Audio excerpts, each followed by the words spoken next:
Give me some of that.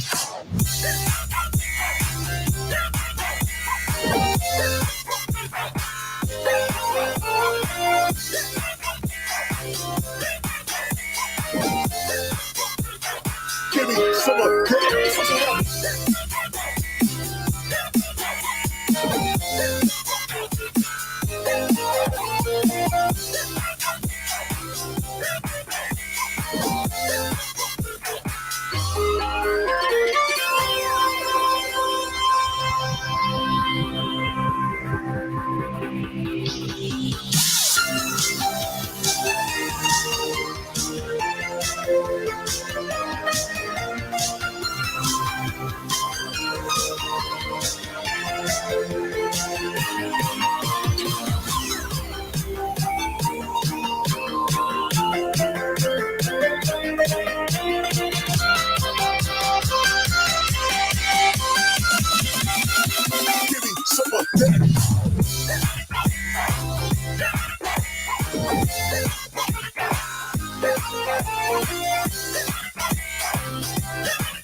that. Switch it up.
John C.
Distance nerding.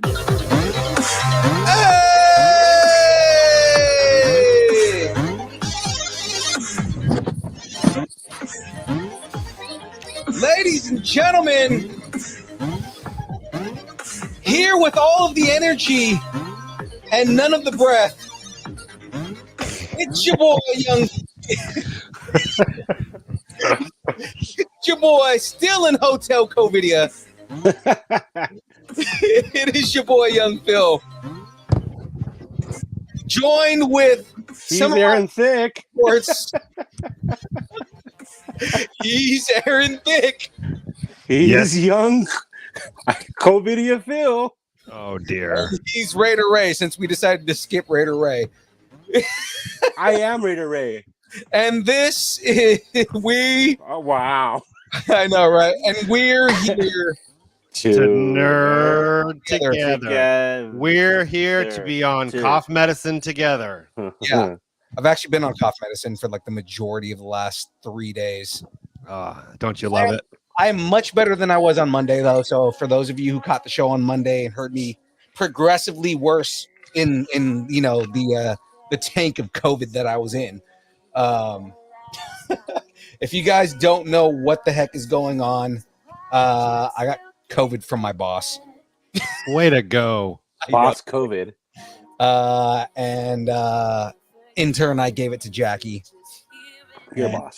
I know. So it's I mean, just Jackie's your boss, is what I meant. Yeah. So it's been that I'm recovering right now, so I'm actually not bad, but I'm off until Monday, so I get to deal with all of this. So you get to game your butt off.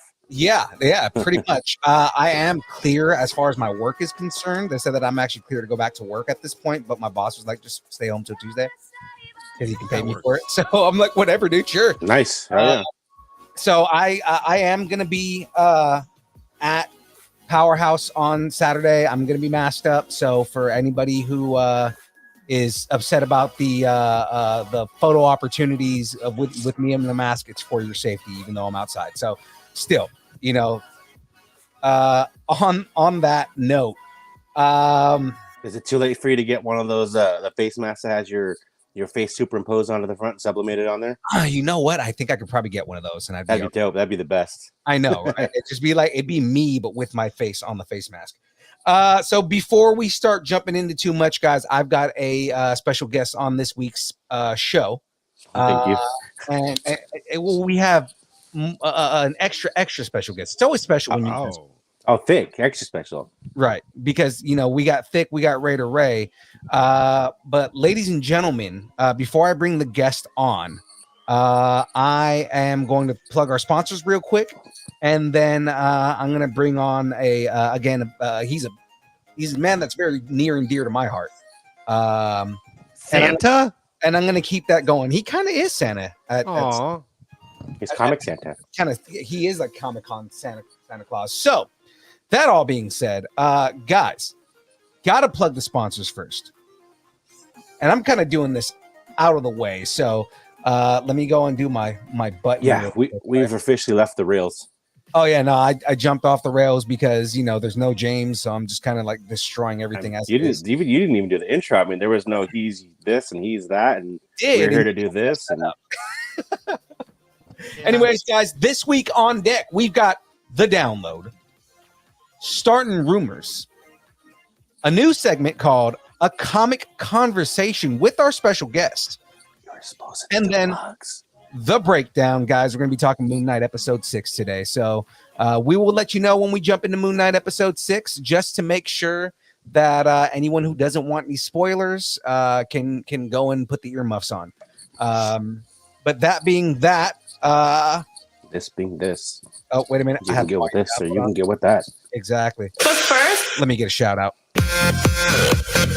Guys, shout outs right at the bat right here. We got to talk about our sponsors. In fact, this episode is powered by Poddex. Poddex are a unique interview question and episode starting prompt in the palm of your hand. So whether you are a new podcaster or an existing broadcaster looking to grow your audience or get more engagement, you're going to want to check out poddex.com. Guys, go to poddex.com. I'm officially blinded by my ring light, but there it goes right there. Blinded by the light. Use the code NERDING10 for 10% off of any purchase you purchase on poddex.com. Now, if you're Phil, I have a question.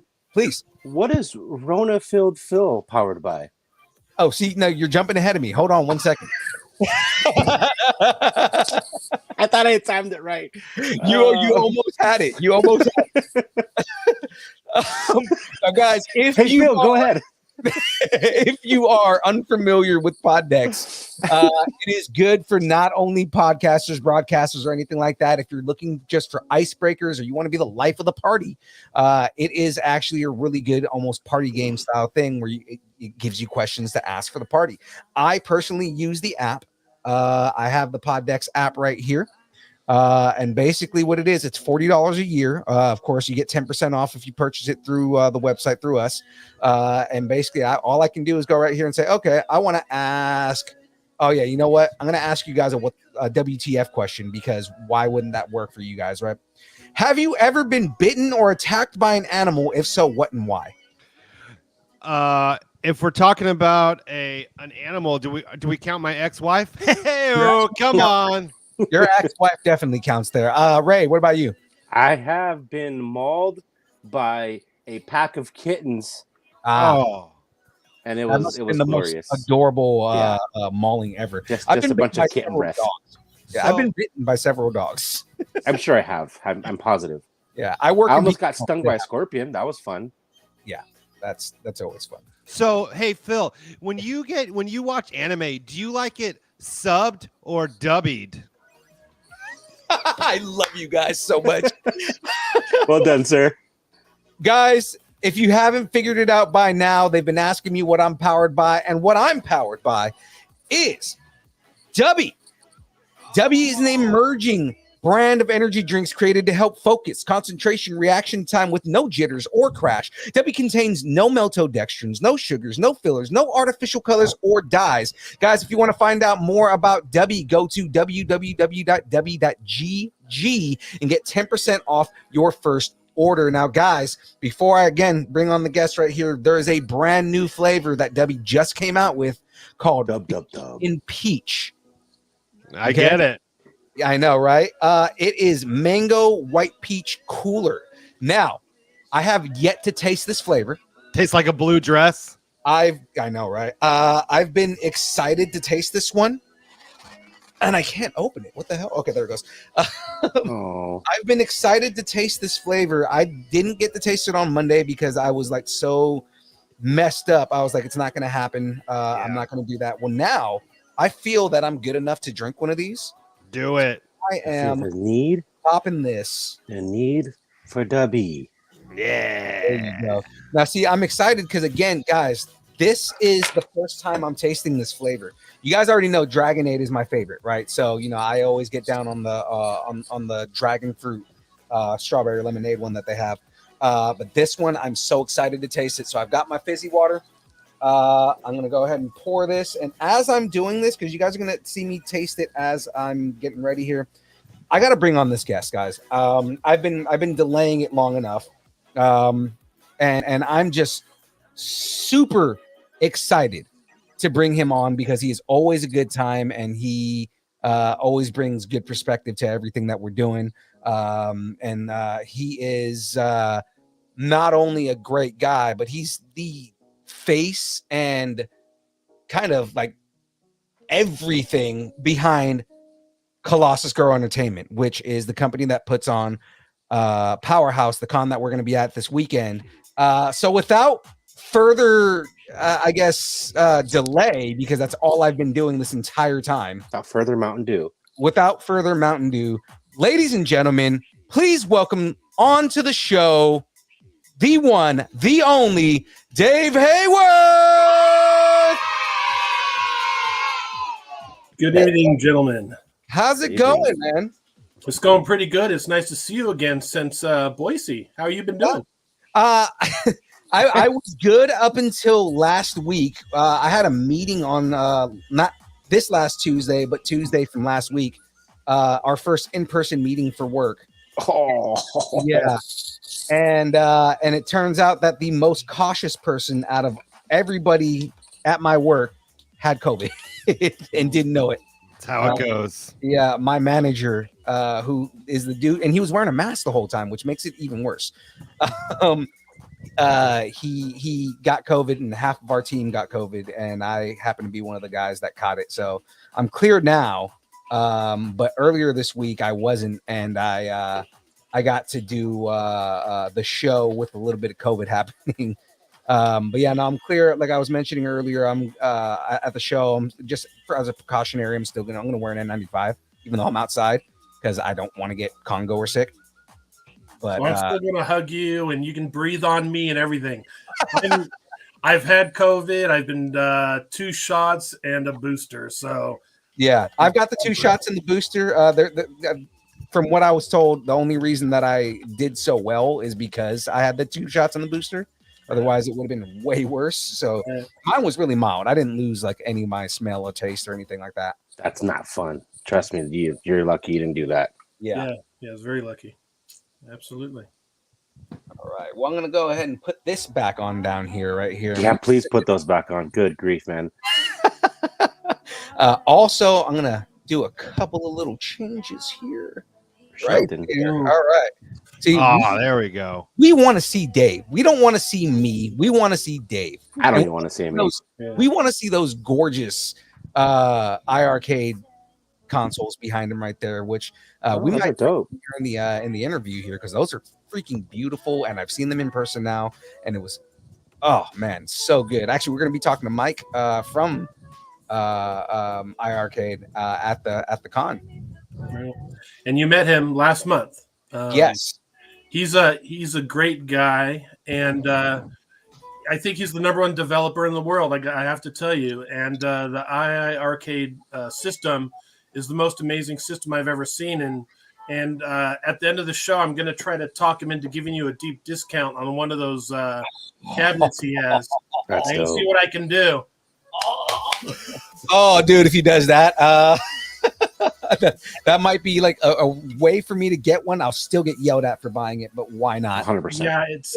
I can't promise anything, but iArcade is a multi-million-dollar company, and he's got to obey the rules of his company too. But I don't know. I might be able to do something. I'll see what I can do. But I would love for you to have one because you and I can play online together if that's the case. Yeah. And from what I heard, the company loved our interview with him last time. So I mean, if they liked it that much, like, hey man, please, I'll do a review. I'll do a review on it. Oh, it's dynamite. As you can see, I have all these arcade systems, and I have some that's behind my camera that you can't see. But the iArcade is the number one cabinet people play when they come to my place. Nice. Real quick, and I don't want to jump off this too much. I finally just tasted this new flavor of W. It is amazing. And you're cured? Yeah. There we go. You're cured. Oh, I'm definitely cured. Oh, wow. W. Yeah, W cured me. This claims have not been approved by the FDA, but W is unofficially the cure that fixed Phil. Because I can taste it, and it tastes like mango and peach, and it's delicious. So let's get into this interview here. So Dave, we're gonna ask you a couple of a sequence of questions here, just to get you kind of like caught up with the fans and anybody new that doesn't know who you are. There's some people in the chat that probably know who you are already, just based on shows and things like that, and because we actually have a decent following from Boise now, so they may know you now. So well, it's good to have Boise in the house. You know what I mean? For sure. Exact. Shout outs to Cam. So we have a segment called Growing Up Geeky. What did you nerd out on as a kid? Oh, well, a lot of stuff. Most of it was Star Wars figures. I have to tell you, I'm going to give you my age here, but when Star Wars came out in 78, I was like 8 or 9 years old. So before Star Wars, it was interesting because as kids, we were still playing World War II and Cowboys and Indians. You know what I mean? And then when Star Wars came, everyone started playing Star Wars. So for me, it was all the original action figures of Star Wars. And then it was Battlestar Galactica figures. I actually blew up one of my Cybermen in a microwave.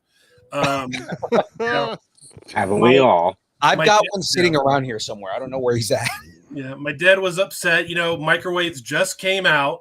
It was the latest thing, and the first thing I do is throw my cyber, not Cyberman, but what do you call those? The bad guys from Cylons right into the microwave, and blew up the microwave. And my dad was smoking pissed because he was a single dad with 2 boys, and it was back then. It was tough to buy a microwave. They were expensive, And those microwaves were the size of our rooms now. And how hard it is to repair one of those things. And how are you going to get it out of your house? Yeah, and now you have a melted Battlestar character sitting inside of that microwave. So I melted them so well, it melted right through the microwave down to the bottom of the counter.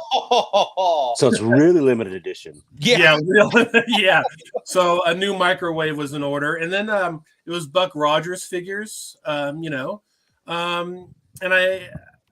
I read comic books. I grew up with comic books from the 70s, 80s. Stopped reading them in the mid 90s. I just love the classic stuff. I love that older stuff. To me, that's the best. And I'm just kind of set in my ways. But I read, Captain America was my favorite. So when I saw Red Brown last month, and we're going to see him again next weekend at Powerhouse Comic Con, it was Red Brown that really got me into Captain America, and I started reading that. And I did read the original Moon Knight series. I read a lot of stuff, old Avengers, all the stuff that's hot today was hot back then as well, and so, I read that. And basically, I was pretty much a Marvel guy. DC I liked, but I really didn't read it. Green Lantern's probably my favorite on the DC universe. And then it's Batman. I mean, who Batman's always in everyone's top 5, right? So, oh yeah, absolutely. Yeah, and that's basically what I played with until I got into high school and started dating. So, yeah, and that's basically it. There we go. What made a lot of video games? Oh yeah, absolutely. I mean, because that's kind of what expanded a lot of my nerdiness too. What made you want to start your own comic book or Comic-Con promotion? Like, what was your first Comic-Con? First CampbellCon. First, it was CampbellCon in 2015. Mm-hmm. And the inception of it happened exactly on Columbus Day of 2014. Marina, who was my agent at the time, a lot of people don't know this, but I used to work for TSR. I did some books for them and worked for Rose Estes and did some D&D manual stuff and, right out of college, that kind of thing. And got out of the corporate world, started doing my own books, and I was doing book tours. Make a long story short, I decided, we would do conventions because I had only done bookstores and so forth. So we started doing conventions, and Marina, who was my agent at the time, said, I think I can do one of these shows because, she's a business guru. Mm-hmm. And I said, well, I know some celebrities and some artists. If you can do the business part of it, I'll get you a couple of guests. And so we decided to do CampbellCon in 2015 in Campbell, California. I think we had 65 tables at that event. Okay. And we had like 6 guests, and we had a breakout room for Star Wars X-Wing. I don't know if that's still around anymore, the game. I know what game you're talking about. Yeah, and we had a movie room, and people loved that event, and they were kind of sad that it's gone now. But it was such a small, intimate event. People loved it. They enjoyed going to such a tight, closely knit community con compared to the corporate stuff. Right. And so Marina says, you know what? People can get in for $10. A family of 4 can get in for $40. You can have a great time, get the Comic-Con feel without having to pay the corporate prices of $35, $55 to get in and $225 for an autograph. Right. So, it just kind of exploded after CampbellCon, and now we're 6 shows and 4 different states. Yeah. Speaking of that, so you guys you have your 6 shows. How do you pick your locations? Well, Powerhouse, Pleasanton, California. That's basically a home base show because I'm San Jose born and raised, Bay Area kid. Mm-hmm. Merced, well, when we had Merced, we wanted to bring that community something because living in California, Merced, all you heard was about drug deals and murders. Right. And we wanted to bring something wholesome to that community at the time. And that started in 2016. Reno, it's interesting because that kind of morphed in. Silver Age Comic-Con kind of morphed because we had CampbellCon and we moved CampbellCon to Reno. And CampbellCon is actually not named after the city. It's named after the mascot, Agent Campbell, who's a James Bond type of character. Mm-hmm. And we decided, well, we'll move it to Reno because Reno doesn't have a convention right now. We're the only convention. Right. So we decided to do it at Circus Circus, kind of a James Bond feel, because our very first guest for CampbellCon was a Bond girl from Diamonds Are Forever, and they filmed a lot in Circus Circus. Oh, nice. So we decided, so we kind of combined it, kind of like this intertwining of a theme, and then COVID hit. And then during COVID, Agent Campbell ended up getting, you'll have to read the comic book coming out, but he ends up getting superpowers, and he becomes Silver Age. So literally the convention transformed along with the character. So that's how that all change came about. Freaking genius, man. Thank you. Nice. It really is. Pivot. Right. So on that, so since we're talking about Powerhouse, how long has Powerhouse been around? 6 years. 6 years now. Yeah. So it's probably, I don't want to say it's the longest running convention in the Bay Area. It's the longest consistent convention in Yeah. the area. And we're bringing the community a good show every year, and which is affordable.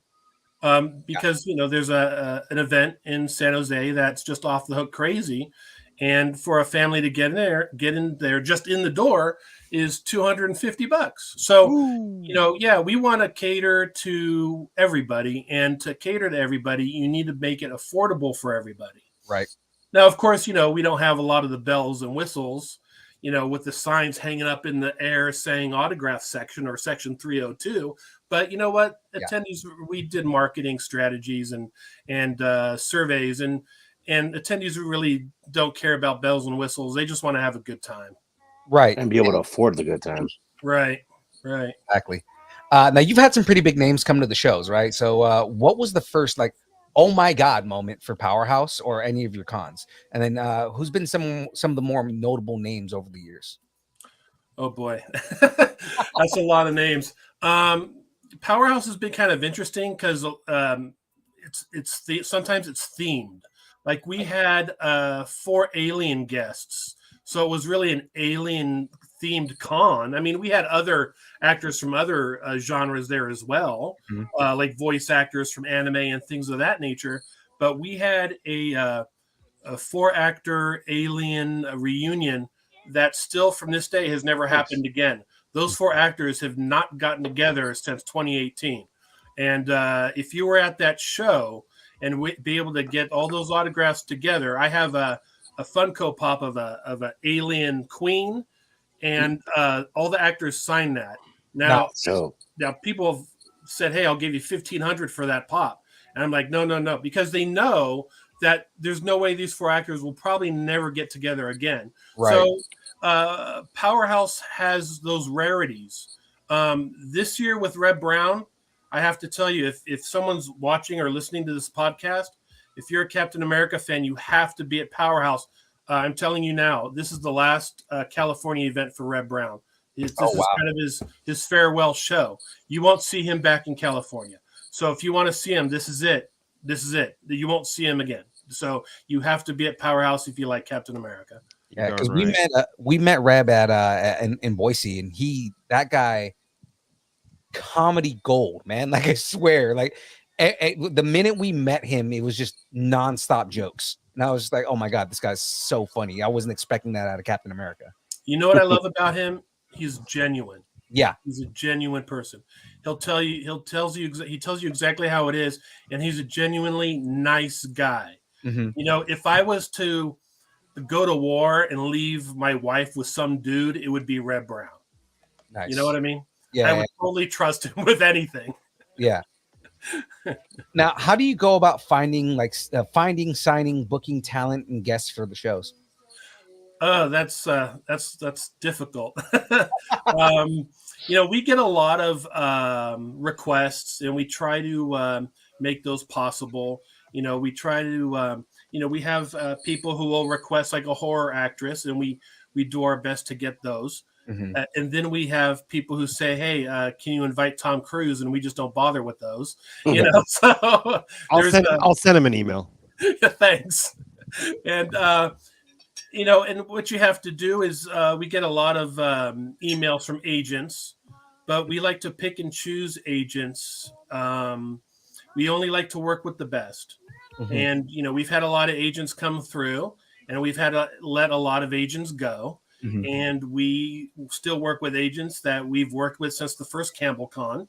But we do our diligence to make sure they're good agents, and then we look at their list of who they have as actors, and we pick and choose what we want, and then we kind of have a starting base of how much the actor wants and how much we're willing to give. And we always work out a happy medium, and then just goes from there basically. And then as a promoter, you have to pay for hotels, you have to pay for flights, there's so much you have to pay for. A lot of people don't realize the inside baseball of conventions. It's a lot of work and it's a lot of money, and even for a show that's not corporate, it takes a lot of time. And lucky for me, I did a lot of shows as a special guest. And I kind of learned the in and outs with Marina when we would do special guest appearances at conventions. We kind of got the idea of what to do from there. But I would say to start a con, you would have to at least volunteer for a good 8 to 10 years to really know the in and outs of what needs to go on. So anyways, off of my tangents. We get these guests from agents, but a lot of times, a lot of these actors are people that I know or they're friends, or they're actors I can just call on the phone. Like I have Lou Ferrigno on my speed dial, and actually, it was him. Yeah, it was him that actually told me to get Reb Brown, because I called Lou. I said, Lou, hey, you want to come out to Boise? I had a situation with an actor, and I need a filler. And he's all, well, I can't do it. I'm in Minnesota this weekend, but what about Reb? Or first he goes, what about Sam? Sam Jones. Sam Jones. Oh, I love that guy so much. Yeah, and I told Lou that Sam did the show last year, and then he says, well, why don't you try Kevin Sorbo? And I said, well, we just signed Kevin Sorbo for California Republic in Placerville, so I can't ask him. We just cut a deal with him. And then he goes, well, what about Reb Brown? I said, well, I can give Reb a shot.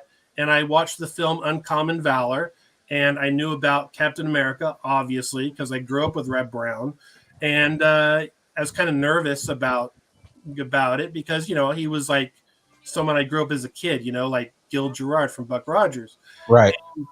And Reb said he would do it. And, through his agent, I used his agent, of course, Steve Wolf, who's an amazing guy. And we got him out. And it's been great. So that's basically the process of how it all works. It's a lot of negotiating in between, though. Yeah, of course. I don't know where I was going to go with that. But yeah, so moving on to the next question. No, it's fine. I got a quick question related to that question. Have you ever gotten or asked talent through other cons, like just through networking, through being at another con and get him to come to one of yours? That's a very good question.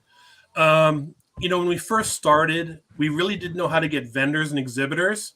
So we would go to local cons and we wouldn't talk to the vendors, but we would just pick up their postcards. We'd go along picking up their postcards at their tables, and then we'd email them later. With actors, I do not go up to an actor at another event and do that, because I just feel that it's not ethical or moral to do that, because I'm kind of in someone else's house. I see that. Okay. And I'm not going to go into his refrigerator unless I ask. Now, I have asked other promoters that I'm kind of quasi friends with that if I can do that, and can I approach a certain actor? And I said, sure. And sometimes they say no. And if they say no, I totally respect it. And but a lot of times I'll go through the agents as well. So, yeah, when I'm in someone's house, I like to show respect. Very nice. Yeah. Yeah, and whenever I'm in Phil's house, I do go in the fridge, but it's only for baby carrots. That's it. Everything else I leave, I don't touch it. I just get the baby carrots when I leave, and I go back under the desk. And it's floating in water, and you just put your hand in the whole bowl and take them out, right? Exactly. That's the only way. So I'm the only one that bobs for carrots? Wow, whoops. Yeah. That's awkward. Well, you and Bird will also grab the baby grapes. So, I mean, that's that. It's a different type of BBC, bobbing for baby carrots. There BBC. You go. So, side quest here, right? When you're not working on Comic-Cons, which feels like never, you keep nerding on. So, you have a store. Tell us about Colossus Girl Memorabilia. Well, Colossus Girl Memorabilia is just a small, tiny comic shop. And, it has just everything you would think of: comics, action figures, baseball cards, everything Baby Yoda, Funko Pops up the yin yang. I mean, everything you can think of. But I have a lot of stuff. Yep. I've got the Lego Baby Yoda sitting right next to me. But I have a lot of stuff that a regular shop will not carry, because I have access to actors. So I'll get in special autographed pops and things of that nature, or autographed action figures and things like that. And it's just something I like to do for fun. I'm in there maybe 2 to 3 times a week to check in on it, and and I do all the ordering and merchandise from home. So it's something I just enjoy doing, basically, just for fun. Nice. And where's it located? It is located in Boise, Idaho, on the corner of Overland Drive and 5 Mile Drive in the Albertsons strip mall. We should have checked it out when we were in Boise, when me and James were out there, but That's correct. chance. I'm assuming it was also closed because It was open. was it open during the con? See what happens when you assume Double dipping, yeah. Yeah. But the thing is, the shop that we have, it has a lot of exclusives. Yeah. So it's stuff you can't buy anywhere else that we get from the distributor that only they sell.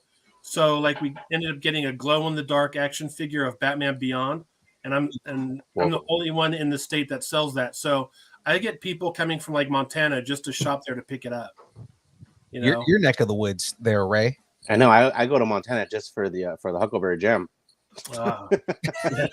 Well, there's Huckleberry in Idaho too, so you don't have to go that far. Oh, nice. All right. Yeah. And a Velo flies there, so that's a cheaper flight. Yeah, Huckleberry shakes are coming out soon. Everywhere, everyone's going to be selling Huckleberry milkshakes. That's awesome. I'll make my appointment now. Yeah, they're great. Now, Powerhouse Comic Con. Tell us about the upcoming show. Tell us everything that you want to lay out there about this show that's coming up on Saturday. Well, the one thing great about Powerhouse Comic Con is that it's been around for 6 years, and people who live in the Bay Area are very familiar with it. Yeah, it's really become a Bay Area tradition, all the vendors they know everybody. Everybody knows it. Vendors, everybody knows everybody, and it's like just one big happy family and just one really happy good time, and kind of like a yearly reunion. This year, we have all the amazing vendors. I think we have the best vendors in the world at Powerhouse Comic Con. If you're into comic books, we have that. If you're into retro toys, we have that. I mean, anything you can think of in the pop culture world will be there. We have II Arcade with Mike Svabek. I mean, that alone, to have what IGN called the #1 arcade system in the world at Powerhouse Comic Con is amazing. And we are the only Comic Con circuit that has II Arcade where you can play it. No other convention has it. San Diego Comic Con doesn't have it. Who's the big one? Emerald City doesn't have it. We have it. And the great thing about it is, Mike brings the gold edition cabinets, and those are not released yet. No one has played those, so you could be the first in the state of California to play those cabinets. That's great. You come to Powerhouse Comic Con. And it really is. You've seen them. You saw them in Boise. They're revolutionary in arcade gaming. If you're into the retro stuff, and they have new games on the system as well. But to be one of the first people to play it, it's a historical moment. And and if you're an arcade video game fan, you can be part of arcade history when you go to Powerhouse Comic Con and play this great arcade system. And then we have, if you've checked the programming, we have Cobalt Gaming. They're going to be doing Dungeons and Dragons, Pokemon Tournament, Yu-Gi-Oh, My Hero Academia Tournament, and loads of other things going on there. Painting miniature figures. There's so much going on. And then we have the movie room, where you'll be able to watch Lost in Space episodes, the Captain America movies. Nice. Avatar Airbender will be playing there because, all those films are related to the guests. Jessie Flower from Avatar will be there. And, she did a video that she wants to post to the fans out in Pleasanton and in California. I don't know if we posted it yet, but it should be up shortly. And she's a very sweet girl. And I tell you, if I was an anime fan, I would drive from LA to Powerhouse just to see her because it's going to be worth it. Yeah, no, because I already have some of the characters I'm going to bring up, and when we interview her, same thing. Like, I mean, we have Jackie Lastra on this show the Monday after Powerhouse, and we met her at Gem State, and she's another just anime darling. So I mean, she's amazing. It's hey, I'm too bad I'm not single again. She is just she's amazing. She's There's perfect. times where I see that daily. Yeah, she's perfect in every way. She's a wonderful person. yeah, I've been hanging out with her on her Twitch streams, and she's pretty fun. So I had mentioned this. You mentioned Twitch.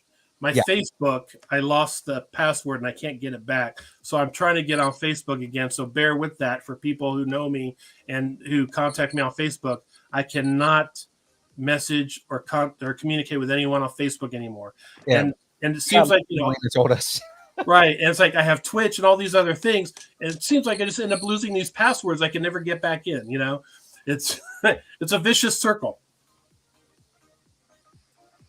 Sorry, I'm responding. Actually, because we have a break. What's the name of the shop again? That's what I was about to say right now. Harper, yeah. I wouldn't let me respond either. It's called Colossus Girl Memorabilia. And we're on Facebook, and you can go on Facebook and got that password, huh? Yeah, anytime new product comes out, we put it on Facebook so people know that they can get it. Mm-hmm. And Darren, don't think that I forgot about you. I've got a couple questions from Darren Chibi in the chat, but I'm going to finish up the questions that we have first before I jump into those. So in regard to Powerhouse Comic-Con, so how much are the tickets? And is there any last minute details for attendees that you want them to know? Well, tickets are $15 online. So, gosh, that's a good price. Yeah, I know, right? Well, yeah, and the thing is, they're $20 at the door, so you have to make sure you get them online. And we have had some people say, "Well, it used to be $10. What happened?" And I said, "Well, what happens is when the venue raises prices, everything raises up." Right. And in the inflation situation right now is hitting the convention world, and it's to survive. That's what we have to do. But for $5 extra, you're getting a $30-$40 show. Right? It's still cheaper than most cons that you're going to go to. Yeah, it's like going to a movie. I can pay the same price to go to a movie. Mm-hmm. Why do that when I can spend a good 6 hours at Powerhouse? Exactly. And win free stuff with distance nerding. You're darn right. Yeah. And play arcade games. Exactly. And hang out with celebrities. Come on. And play arcade games. Right. And what you said is hanging out with celebrities at a Colossus Girl event. Yeah, you are hanging out with celebrities. You're not waiting in a long line and a volunteer takes your thing, has the actor autograph it and tells you to go away, and you never get to talk to the actor, or you never get eye contact. Yeah, Powerhouse it's a whole hell of a lot more intimate than any other cons that you're going to. Nice. Powerhouse Comic Con, you can pull up a chair next to Reb Brown and talk about Captain America until your heart's content. That's why they're there. To you about it. Yeah, they're there to hang out with you. You want to hang out with Jessie Flower? She'll hang out with you. That's what it's about. Yeah. There you go. So last question before I jump into these I'm sold. Questions here. I know, right? After Powerhouse Comic Con, what do we got next? Let's see. May, June. June would be a Silver Age Comic Con in Reno, Nevada. And the voice of Goku is the headliner, but he's also done a lot of movies as well. And he was nominated for I forget the TV show, but he's a really big actor. He was in Man in the High Castle on Prime, Amazon Prime, and a lot of stuff. And hey, one of my favorite guys are going to be there, Kyle Pasek. So, and a lot of other great actors and a voice actress from Land Before Time, the voice of Siri, Firestar from Spider-Man and his amazing friends. Kathy Garver is going to be there. Artists, so much great stuff. And we're going to have video game tournaments there. Oh, nice. So very cool. We're going to have, some high score tournaments, some Marvel Capcom fighting tournaments there. It's going to be a lot of fun. So that's Sean Schemmel, right? That's what? Sean Schemmel, the guy who plays Goku. Yeah, I was just looking that up. No, it's Peter Columbus. You have to go to silveragecomiccon.com and you'll be able to do the list. There's been 3 actors that voiced Goku. Okay. Yeah. Okay, for sure. So before we move on to our next segment right here, I know Darren was asking a couple questions in regards specifically to Powerhouse and Colossus Girl as far as the comic book goes. And people can ask anything, I'll answer anything. There we go. Is Colossus Girl a character from Powerhouse comic book? So it's actually the opposite, Darren.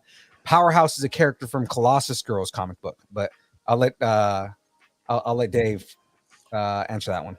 Yeah, mascots, which are very important, especially in marketing. Mm-hmm. They're great marketing tools like Ronald McDonald, right? We interviewed the original Ronald McDonald a while back. Nice.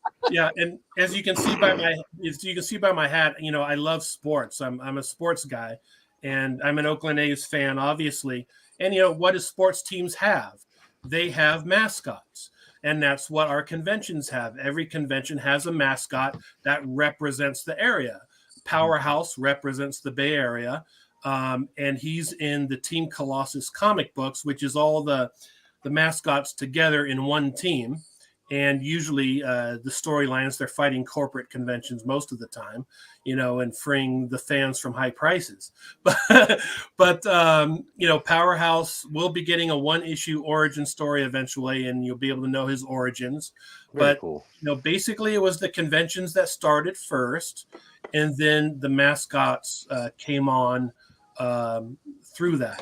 Now, Colossus Girl doesn't have her own convention because she's like the Captain America of the team. She's like the team leader. So like every convention is her convention. And then you have Powerhouse. That's his convention. You have Gemstar. Her convention is Gem State Comic Con and so forth. Meadowlark Comic Con in Oregon. The mascot there is Meadowlark, the girl with the archer that you see in the comic book. But it's great to have those comic books because they're really conveying a history, just not of the comic book of the characters, but of the actual shows. Mm-hmm. Right. And how we came up with it is Chris Marinan, who drew for Marvel and DC Comics. He approached me and says, "Hey, you want me to do some of these characters for you?" And I said, "Well, I love those old Hostess ads in the comic books in the 70s, where Hulk would save a couple of kids from some bank robbers, and Hulk would throw some Hostess in the bank robbers' mouths, and all of a sudden they would convert being good because they had a Hostess." Obviously. Now I want to rob a bank. Right. Just so Hulk can throw a ho-ho in your mouth. Right. So we were doing like 1-page stories like that we'd put in 11 by 17 posters and have them as giveaways. And people started liking the characters and said, "Why just 1 page? Why not a comic book?" So then we started doing the comic books. And that's kind of how it all came about. Louis Rivera, Warren Montgomery, they're doing the comic books for Team Colossus. Blake Coker did the origin story for Colossus Girl. If you want to read her story, the origin story, you can pick up that comic book at Powerhouse Comic Con when you check in. And issue number 3 of Team Colossus will be given away free to the first 100 people at the door. That's awesome. I know, right? And we're making me wish I didn't have to drive from LA. and we're still the only convention with our own comic book. I don't know why anyone hasn't done it yet. Not even the big corporate ones have done their own comic book. It's so clever. It's such a good idea. Like it is. It's a fun, not even like it's, I don't know. It's just a fun gimmick isn't the right word, but it's just a fun, like it's a fun aspect of the show. Yeah. Well, it's a Comic Con, right? You should have your own comic book. Yeah. Exactly. That's a heck of an incentive to be able to have something exclusive like that. Exactly. So Darren was also asking, is Louis Rivera the penciler of the Powerhouse comic as well? He is, Yeah. yes. And Warren Montgomery is the inker and letterer, and I'm the storyteller. So there you go. And that answers his other question, was who comes up with the story. So yeah, that's me. Mhm. Yeah. And I also have, if you're interested in stuff that I'm doing, I'm also have an online comic strip, Commando Cody Monthly, that you can check out on commandocodymonthly.com. I'm looking it up now. Yeah, and Chris and I were doing it, and then COVID hit, so we had to stop because of financing. It costs money. And then What? Yeah, Commando You COVID. can't do that for free? no. And then Chris became very busy on his schedule, so Luis Rivera took over, and the next installment for May should be coming out any day now. Nice. Luis Rivera, when we were in Boise, he went out to dinner with us when we went and hung out with all the guys out there. Mm-hmm. That was cool. He's a really cool guy. He's really talented. I have a lot of I have a lot more respect for him because his artwork is really good. But no. And just telling me his origin story and where he comes from and everything like that, I was like, dude, that's great. Yeah, where did you guys go? We ended up going to Dave and Buster's to go watch the fight with. Oh, I remember now. Never mind. Okay, There you go. Yeah, with Caesar and all those guys. Oh yeah. Okay. We're and cool. Homie and all them. Yeah. Yeah. And I don't mind talking about, if you want an exclusive, I can give it to you. I'm sharing the chat right now. Eric Sanchez is saying, "What's up, man?" Hey, Eric. There we go. So that all being on that, does anybody else have any questions for Dave before we move on to the news? I know Eric Sanchez has a question. I know it's just bubbling over. I heard that maybe this is a rumor, but isn't Eric's middle name Dirty? I'll see myself out. Wait a minute. I've got something for this. Thanks. I appreciate it. Oh. Well, you threw in the blue dress joke earlier in the show, right?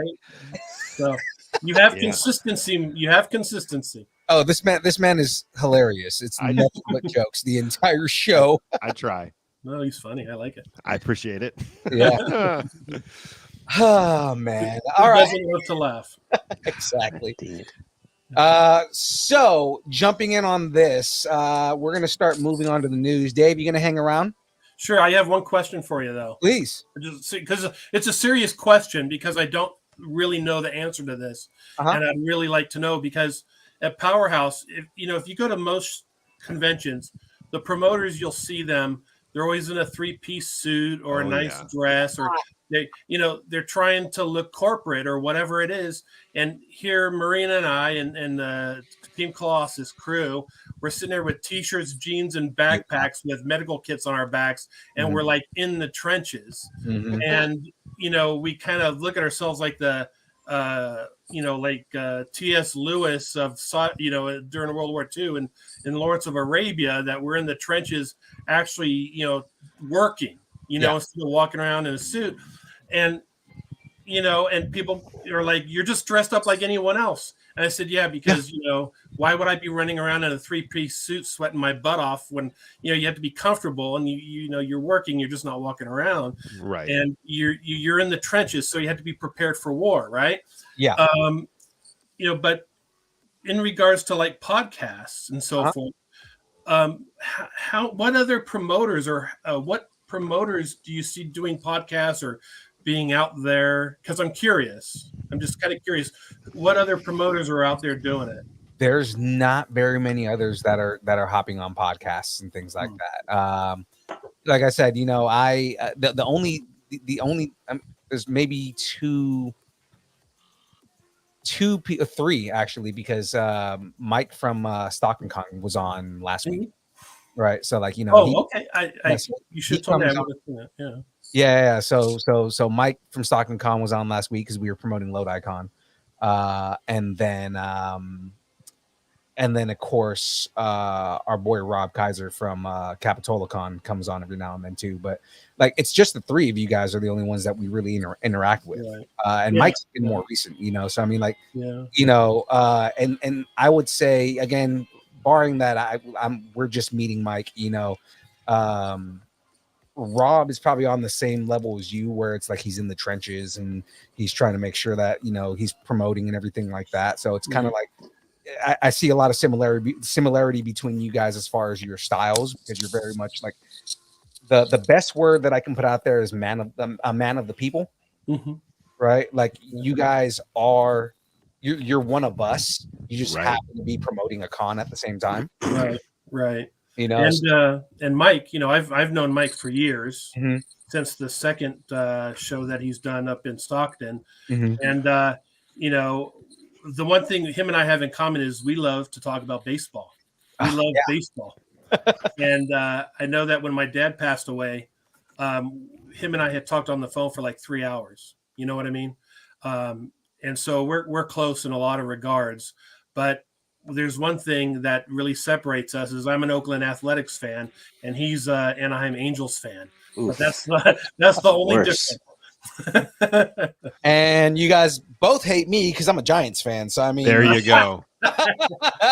Well, can I tell you something? I don't hate you because I was at Game 4 of the Bay Bridge World Series, and that was the ultimate for me as a fan for the A's. So Giants can't do any wrong because we beat the crap out of them. Season.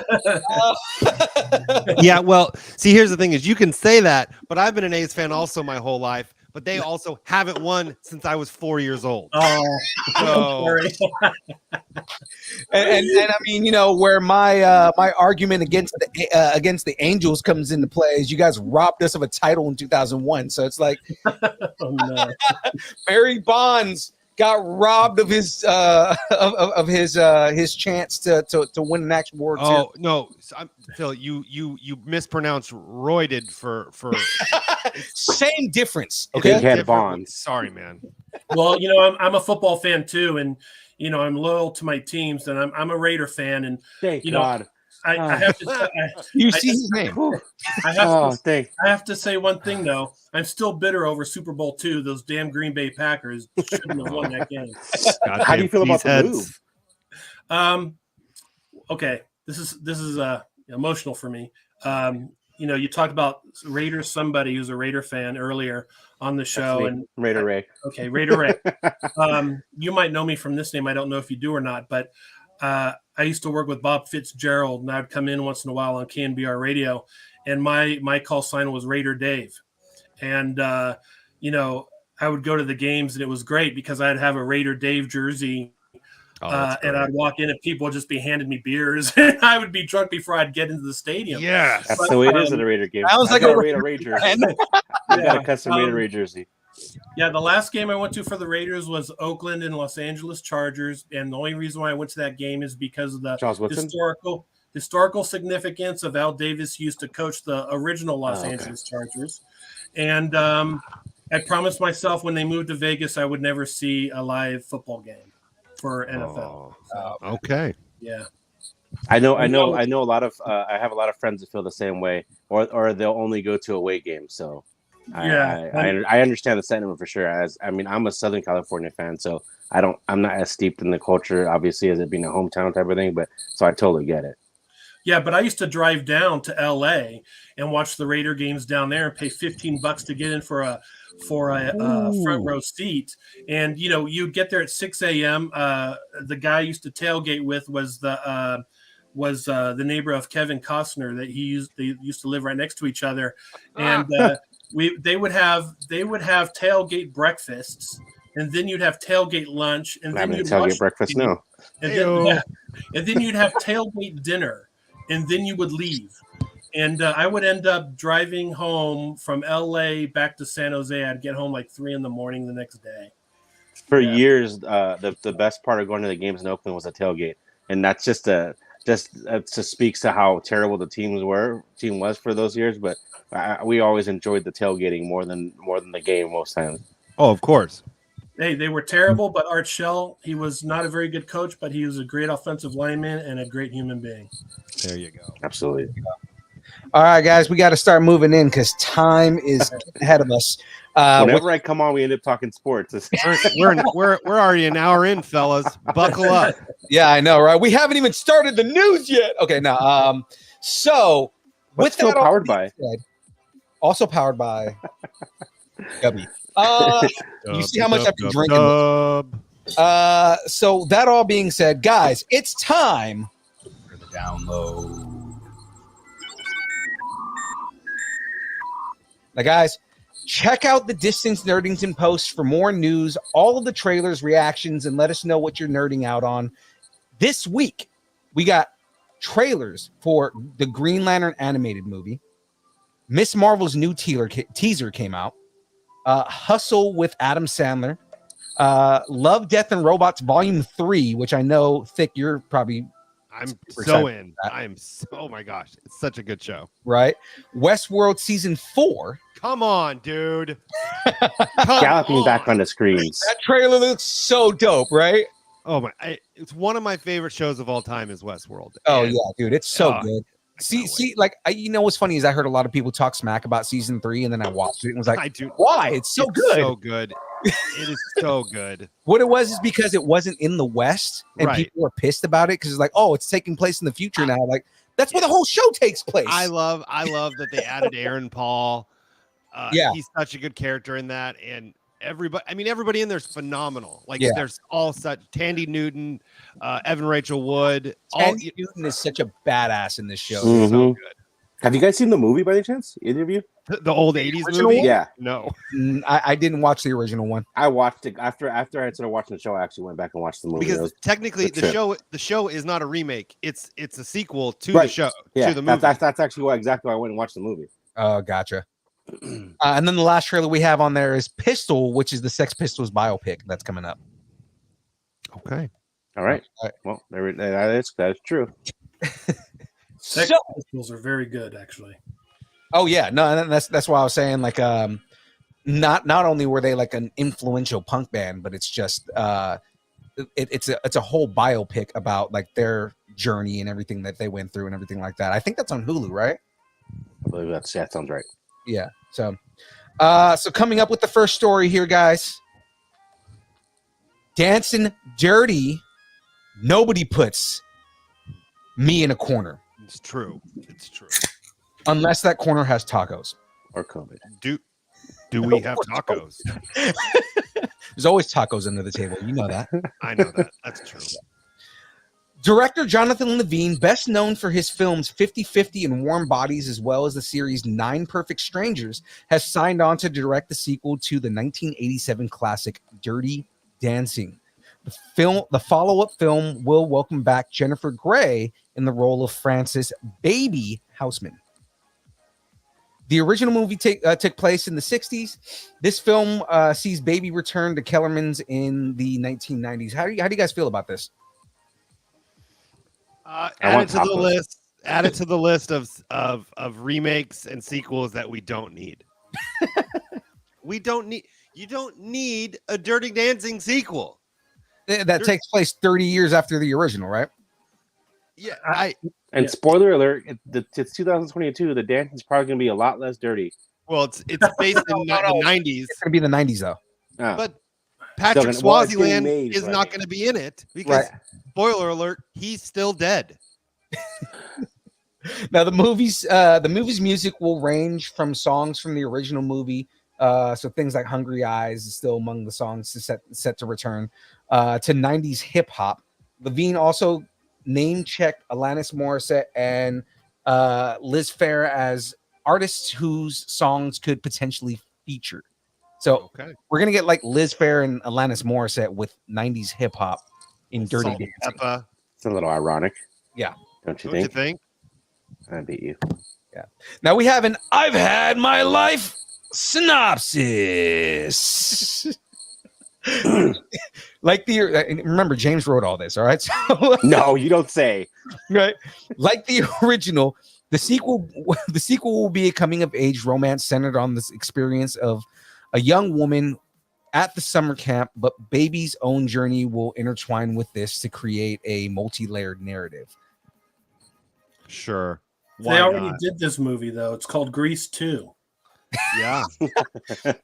They did a Dirty Dancing prequel in 2010 or something like that. Oh, And you know what? Nobody remembers. Yeah, that everybody Yeah. forgot happened. No one remembers. Yeah. I got the next one.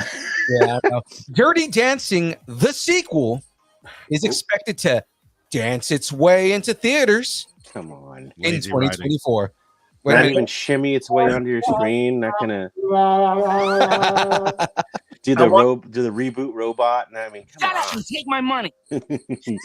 I'll say this. Would you rather see what they plan on doing, or would you rather see something like Alien versus Predator, where you have Already yes. where you have Dirty Dancing versus Footloose, and call it the Dance Off? Yeah. Okay. That's in Guardians of the Galaxy, is it not? Take my money. I'm in. That's fine. As long as it's a reality show. All right. So you got the next one? Yeah. So there's Netflix and chill, and now there's Redbox and soup. Redbox is acquired by a surprising company. Chicken Soup for the Soul Entertainment has struck a deal to acquire Redbox, which has more than 30,000 video rental kiosks around the U.S. for $375 million. Woo. Chicken Soup for the Soul Entertainment. That's a thing? So now you have to go to the Redbox and get a movie from Chicken Soup, and then go inside the store and get some chicken soup to eat. I guess so. So the deal will be an all-stock transaction, which adds Redbox to Chicken Soup for the Soul's video portfolio that I don't know that any of us knew they had. It didn't. Which already includes ad-supported video streaming platform Crackle Plus. All I know is that was the main book for lonely middle-aged women in the early 2000s. Any of them. If you ask, what motivational book do you have on your shelf? Chicken Soup for the fucking Soul was on it. Every woman had it. It's insane. Let's be honest. Redbox is probably for lonely people too. So, I mean, it's kind of on brand for them, I guess. If there's any meme that purely describes this whole situation, it's the Pulp Fiction. Oh, yeah. I was even unaware there was a Crackle Plus. I mean, I knew about Crackle, but not Crackle Plus. Oh, yeah. But his description of Chicken Soup of the Soul is the same description as 50 Shades of Grey. That's funny. They're going to have that movie now. They're going to make that mashup. It's going to be called Chicken Soup for the Whole. And it's going to be a sequel. Chicken Soup for the Other Hole. Oh, God. Okay. Continue reading this. I didn't know this either. Given that there are 4 times as many Redbox kiosks as there were Blockbuster video stores at the company's peak, it goes without saying that this acquisition immediately makes Chicken Soup for the Soul one of the biggest players in the home entertainment space. There are also 40 million Redbox Perks users, a subscription service that offers free one-night rentals and other services. The deal is expected to close in the second half of 2022, subject to regulatory approval and the deal being formally finalized. That's crazy. What? That's crazy. What? I don't understand what's happening. This is I didn't know they had a subscription service. So this is as nuts as Netflix getting so popular that they force Blockbuster to go out of business, and then they make a documentary about how they pushed Blockbuster out of business. What? This is so confusing, man. I mean, there's one at every 7-Eleven, and you go to certain cities and you can't go two blocks without seeing 3 7-Elevens. But but what I'm saying is I didn't know that Redbox had a subscription service, so it's like, Right. Oh yeah, you can stream movies off of Redbox, dude. and then my, on top of my that, smart TV has a Redbox button on the remote. right? Alrighty. But then the Crackle thing too is like, okay, I thought Crackle died. Dude, Snap Crackle Pop this shit. Let's do it. It's Crackle Plus, so it's it's a Disney. Snap Crackle Plus. It's Amazon, isn't it? I guess. All I know is in reality, it's just all right. Let's just keep going here, guys. Yeah. Get your pocketbooks, coin purses, Google what a pocketbook is. and a coffee can of money you have hidden under the bed. You're gonna need it. Betty White's estate auction is coming, and it will reportedly contain all of the Golden Girls memorabilia, which means that I'm in. we need to be there, Ray. We do. All right. Can you imagine the estate sale at that place? That'd be fan. Oh god, there'd be so There's many gonna people. be so many people there. You think Ryan Reynolds will be there? Oh, he's gonna be there. He's buying everything. You're darn right. He's probably gonna go there and just like he's gonna Shooter McGavin it and just buy it before everybody has a chance. Yes. If anybody Just buy the house. I'm Right. gonna buy the whole place. I'm just gonna buy the whole place right now. Fans of Betty White will be able to bid for items from the late comedian's collection, with upwards of 1,500 lots expected to be sold. That's a lot of lots. I know. That's more than one day worth of auction there. A yellow bet. The list of items to be sold include Betty White's awards, scripts, wardrobe, and memorabilia from her long list of famous films and TV shows like Mary Tyler Moore. And Are you saying I can buy Betty White's G-string? oh yes, I'm fucking absolutely. down. There's some of us that didn't have to buy it, sir. Yeah. Oh. Oh! Hello there. Hello. I'm waiting for the modest sale. There will also be furnishings from her. Oh, wait a minute. I've got something for this. There will also be furnishings from her home, artwork from her collection, jewelry, and assorted personal and household items from her properties in Brentwood and Carmel, California. In People's Review Gallery of the auction, you can get a sense of where prices for the auction will fall. Items like Betty White's wedding ring from Betty White's wedding ring for her marriage to her husband Alan Ledden will start in the 600 to 800 range. A Van Cleef and Arpel's brooch and diamonds and sapphires will be in the 1,400 to 1,600 range. Nope. Scripts from Golden Girls, the 1,000. Oh my God, I need these. While two scripts from Golden Girls, the pilot and the finale script signed by the cast will fall for 3,000 to 5,000 range. Hold on, Jackie. I need this. $3,000 to $5,000. She's wasting away because no one made her supper. I need her to approve this. Not listed as the price. I don't see it. The price for a G string. No, it's not there. No G string. No, That's on a different lot. Will approve of this because it's signed by all of them, and I need this. Okay.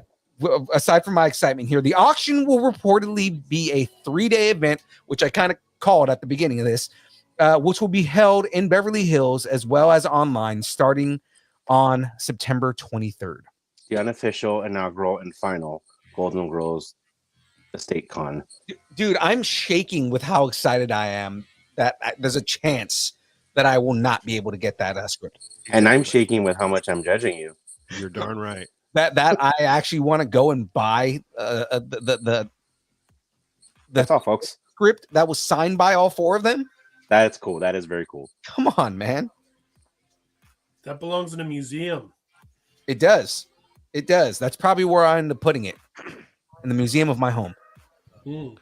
As a side note, sometimes I buy Funko Pops. I'm like, oh, this would be cool to get signed. And then I'm like, oh, wait, this person's not alive anymore. So there goes that. Yeah. Oops. Yeah. That's the reason why they don't have the Buck Roger Pops, because they're waiting for all the actors to pass away before they release them. That's grim, brother. It is grim. They don't want to pay the actors. That's terrible. Image, yep. Hold on to your baby Yodas. Filoni and Favreau are back. Filoni and Those are the best. aren't they? Favreau are back. Favre. Favreau. No, Darren, I will not calm down. Darren told me to. I'm sorry, I'm jumping back into it. He said, "Betty White auction, calm down, Mickey." I'm like, I'm not going to calm down. No, there's no calming him down when it comes to Betty White or Golden Girls memorabilia. Yeah. There's no calming him.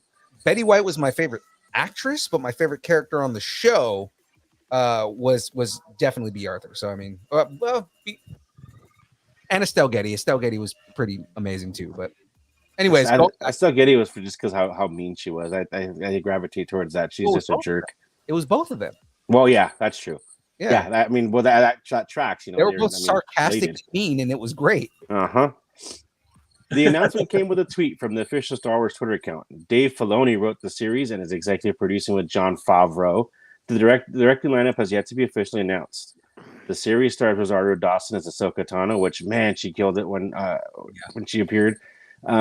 Natasha Liu Bordizzo, who plays Sabine Wren, and Mary Elizabeth Winstead in an undisclosed role. It also stars Ivana Sakno and Hayden Christensen, who will be back as I heard about that. Darth Vader. So she Darn right. soft confirmed that on her Twitter.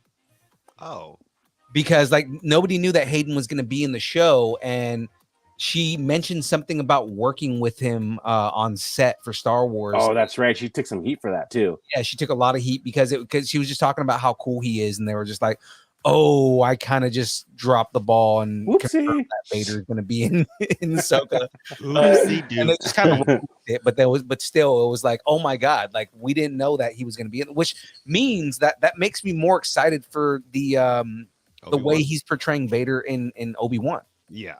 Because that means that they're behind him. Yes. I'm excited. I'm excited for all of it. It's just nice to see him actually have a job again and working. Yeah. Not only that, just be able to redeem that character. Absolutely. And then I even read that he watched all the animated stuff too. So like for reference. So I mean he's fully in.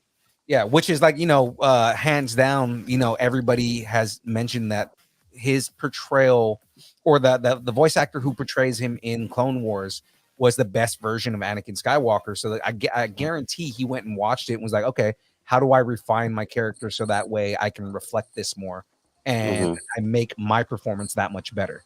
Like I love that he took it that seriously and he wasn't offended by all the people who, we're just like, I hate your character. And it's like, cool, let me just come back and show you guys you're all dicks.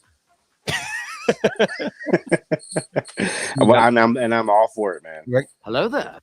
So a brief philonopsis. I was gonna do it, but perfect. I got you, man.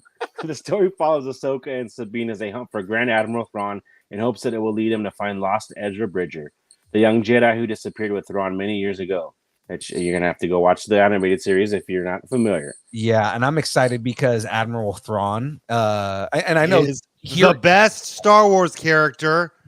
Yeah, I was gonna say I know he's excited for that because we've had lengthy conversations on this show about how badass Thrawn is.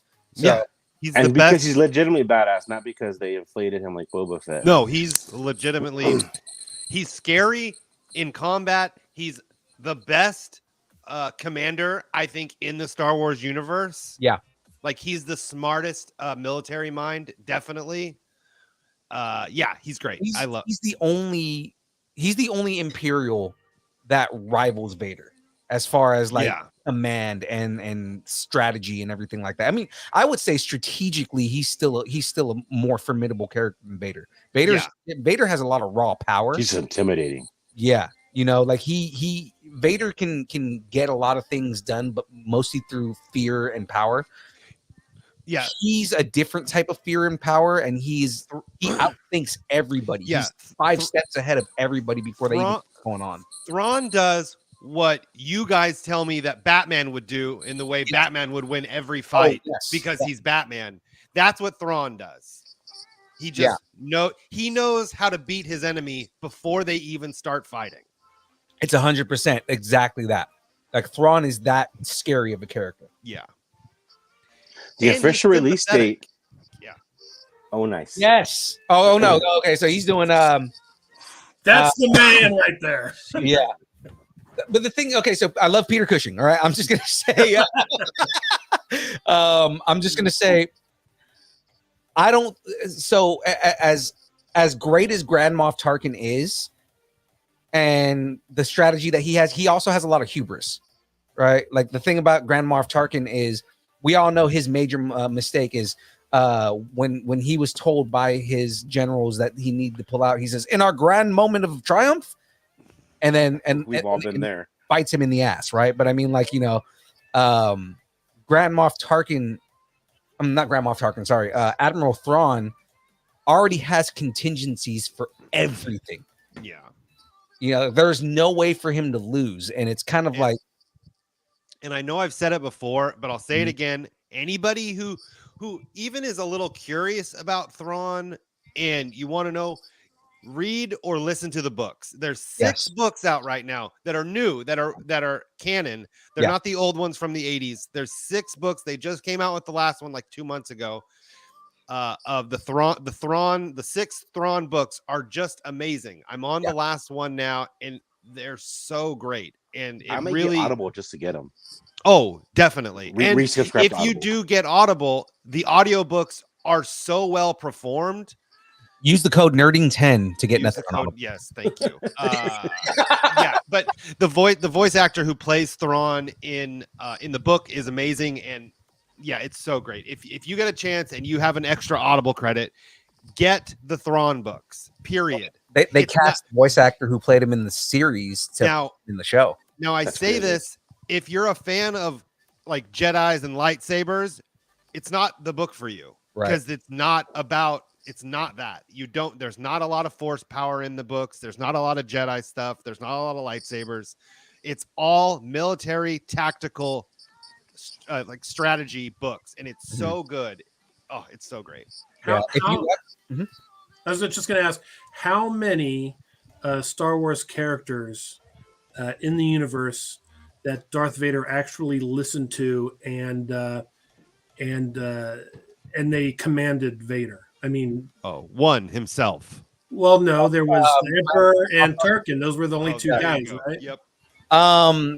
At the time that Grand Admiral Thrawn was in power, Vader wasn't a thing yet. So that's the whole thing. Is like, for the most part, Grand Admiral Thrawn, he was more of a background player, and then he only showed himself when like it was kind of like, we have to neutralize these threats or things like that. But they talk about in the books that in the time that they did cross over, like Thrawn did have the he did have the rank and authority to command Vader. Yeah, it's the if you want to know a good book to read on Thrawn and Vader, Cat in the Hat. There's the second book in the original book trilogy.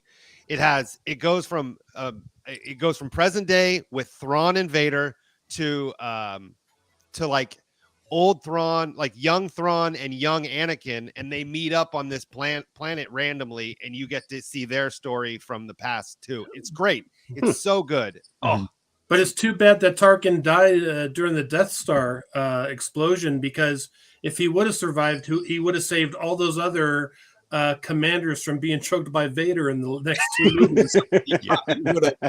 Grand Admiral Thrawn during that point, during like that, between episode 4 through 6 was basically like lost in space. Yeah. So that whole thing. Yeah. He got a, what's it called? Discommunicated from the Chiss Ascendancy. Like he was with the Chiss Ascendancy in the outskirts of space, and then he got picked up by the Empire. Yeah. So like the reason that you don't see him through episode 4 through 6, I mean, obviously because he wasn't written yet, but I mean, like there's that. The reason that they have him like disappeared during the whole time that Vader's in power and everything like that, and then the time of the Empire, and why he just kind of shows up after the Empire's disavowed and everything like that. There was basically there's this event that happens at the end of Rebels where the ship that he's in, like Ezra sabotages the hyperdrive, and they get like lost in space, and it takes a while for him to find his way back to the Galactic Republic, and he basically just reasserts himself into power.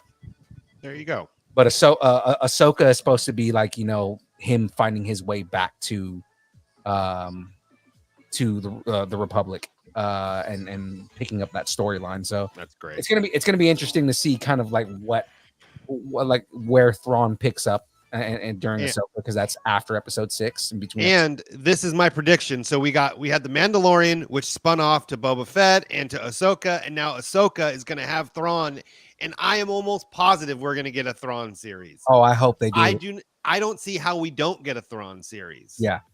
Admiral Thrawn is too compelling of a character. Yeah.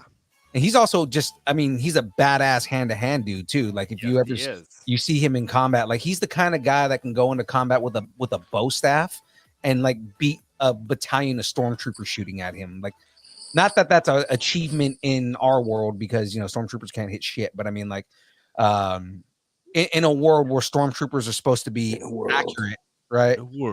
He's the kind of guy that can like run into he can win a gunfight with a knife. That's the kind of guy he is. Yep.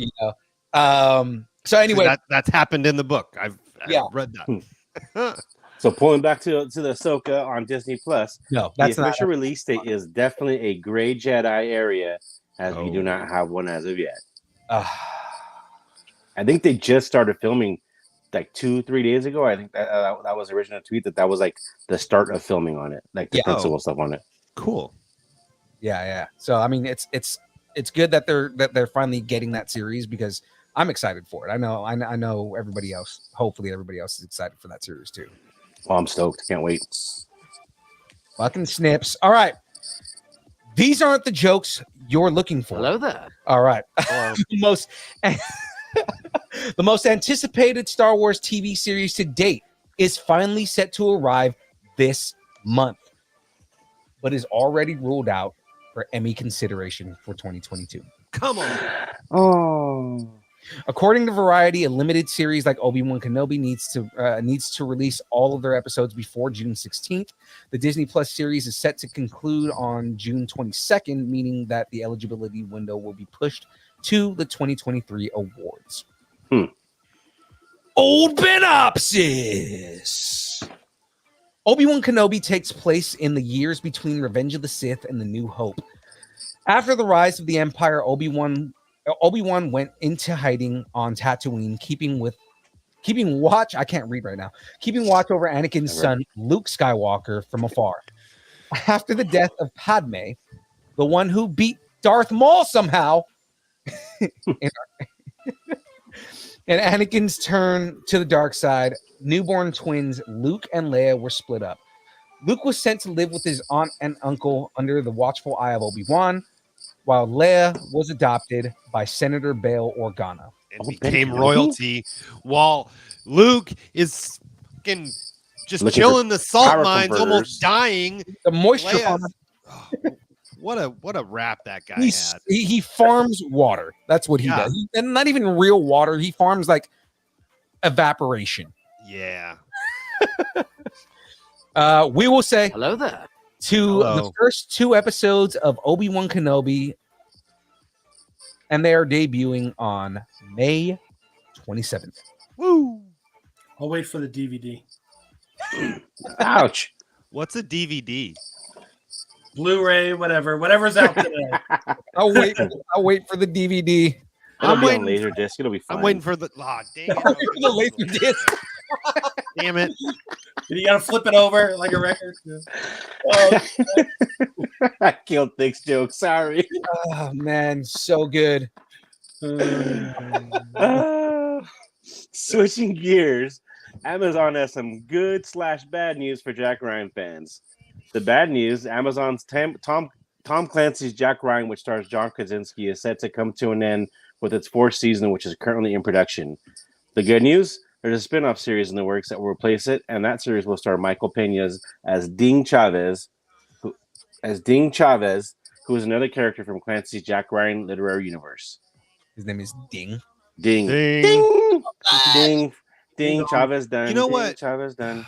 I just love John Krasinski so much. He is like, I mean, if I could give him a nickname, like a random nickname, it would definitely be Mr. Fantastic. You know what I'm saying? Like, I almost like, killed a if I joke, but could- I didn't.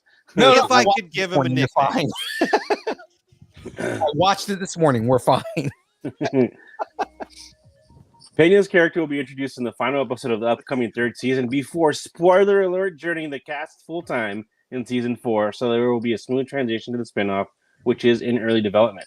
Krasinski had originally committed to 4 seasons of Jack Ryan when he signed on to take on the iconic role previously portrayed by Alec Baldwin, Harrison Ford, Ben Affleck, and Chris Pine.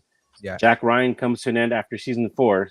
Season 3 is expected to be released sometime in 2023, which I am a big fan of that show. I really enjoyed that. I was gonna say I dig that show, man. Like I've been waiting for the 3rd season for it feels like forever. Yeah, it has been. Yeah.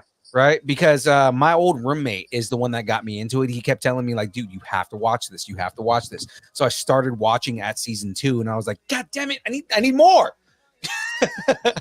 That's one of those shows. I think on a couple of shows back I forgot what we were talking about, but it was regarding Amazon Prime shows, and I was like, "There's nothing on there that I want to see." And then I was like, "Oh wait!" And I was thinking back, and that's one of those ones that got me hooked. Between that and watching Bosch, those are a couple of shows that really got me hooked on some of the Amazon Prime shows. I don't know if it's Amazon Prime, but I know it was on there. If you guys haven't seen Mr. Robot, I know the last I checked, it was on Amazon Prime. That's another show I need to start watching. Such an amazing show. It's a solid like 4 seasons.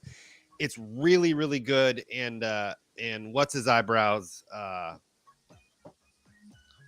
Sam, what's his name? The guy who plays Rami Malek. Rami Malek. Yeah. The best. He is so good in that. You really need to watch it. It's Christian really Slater's in it. I'll be right back.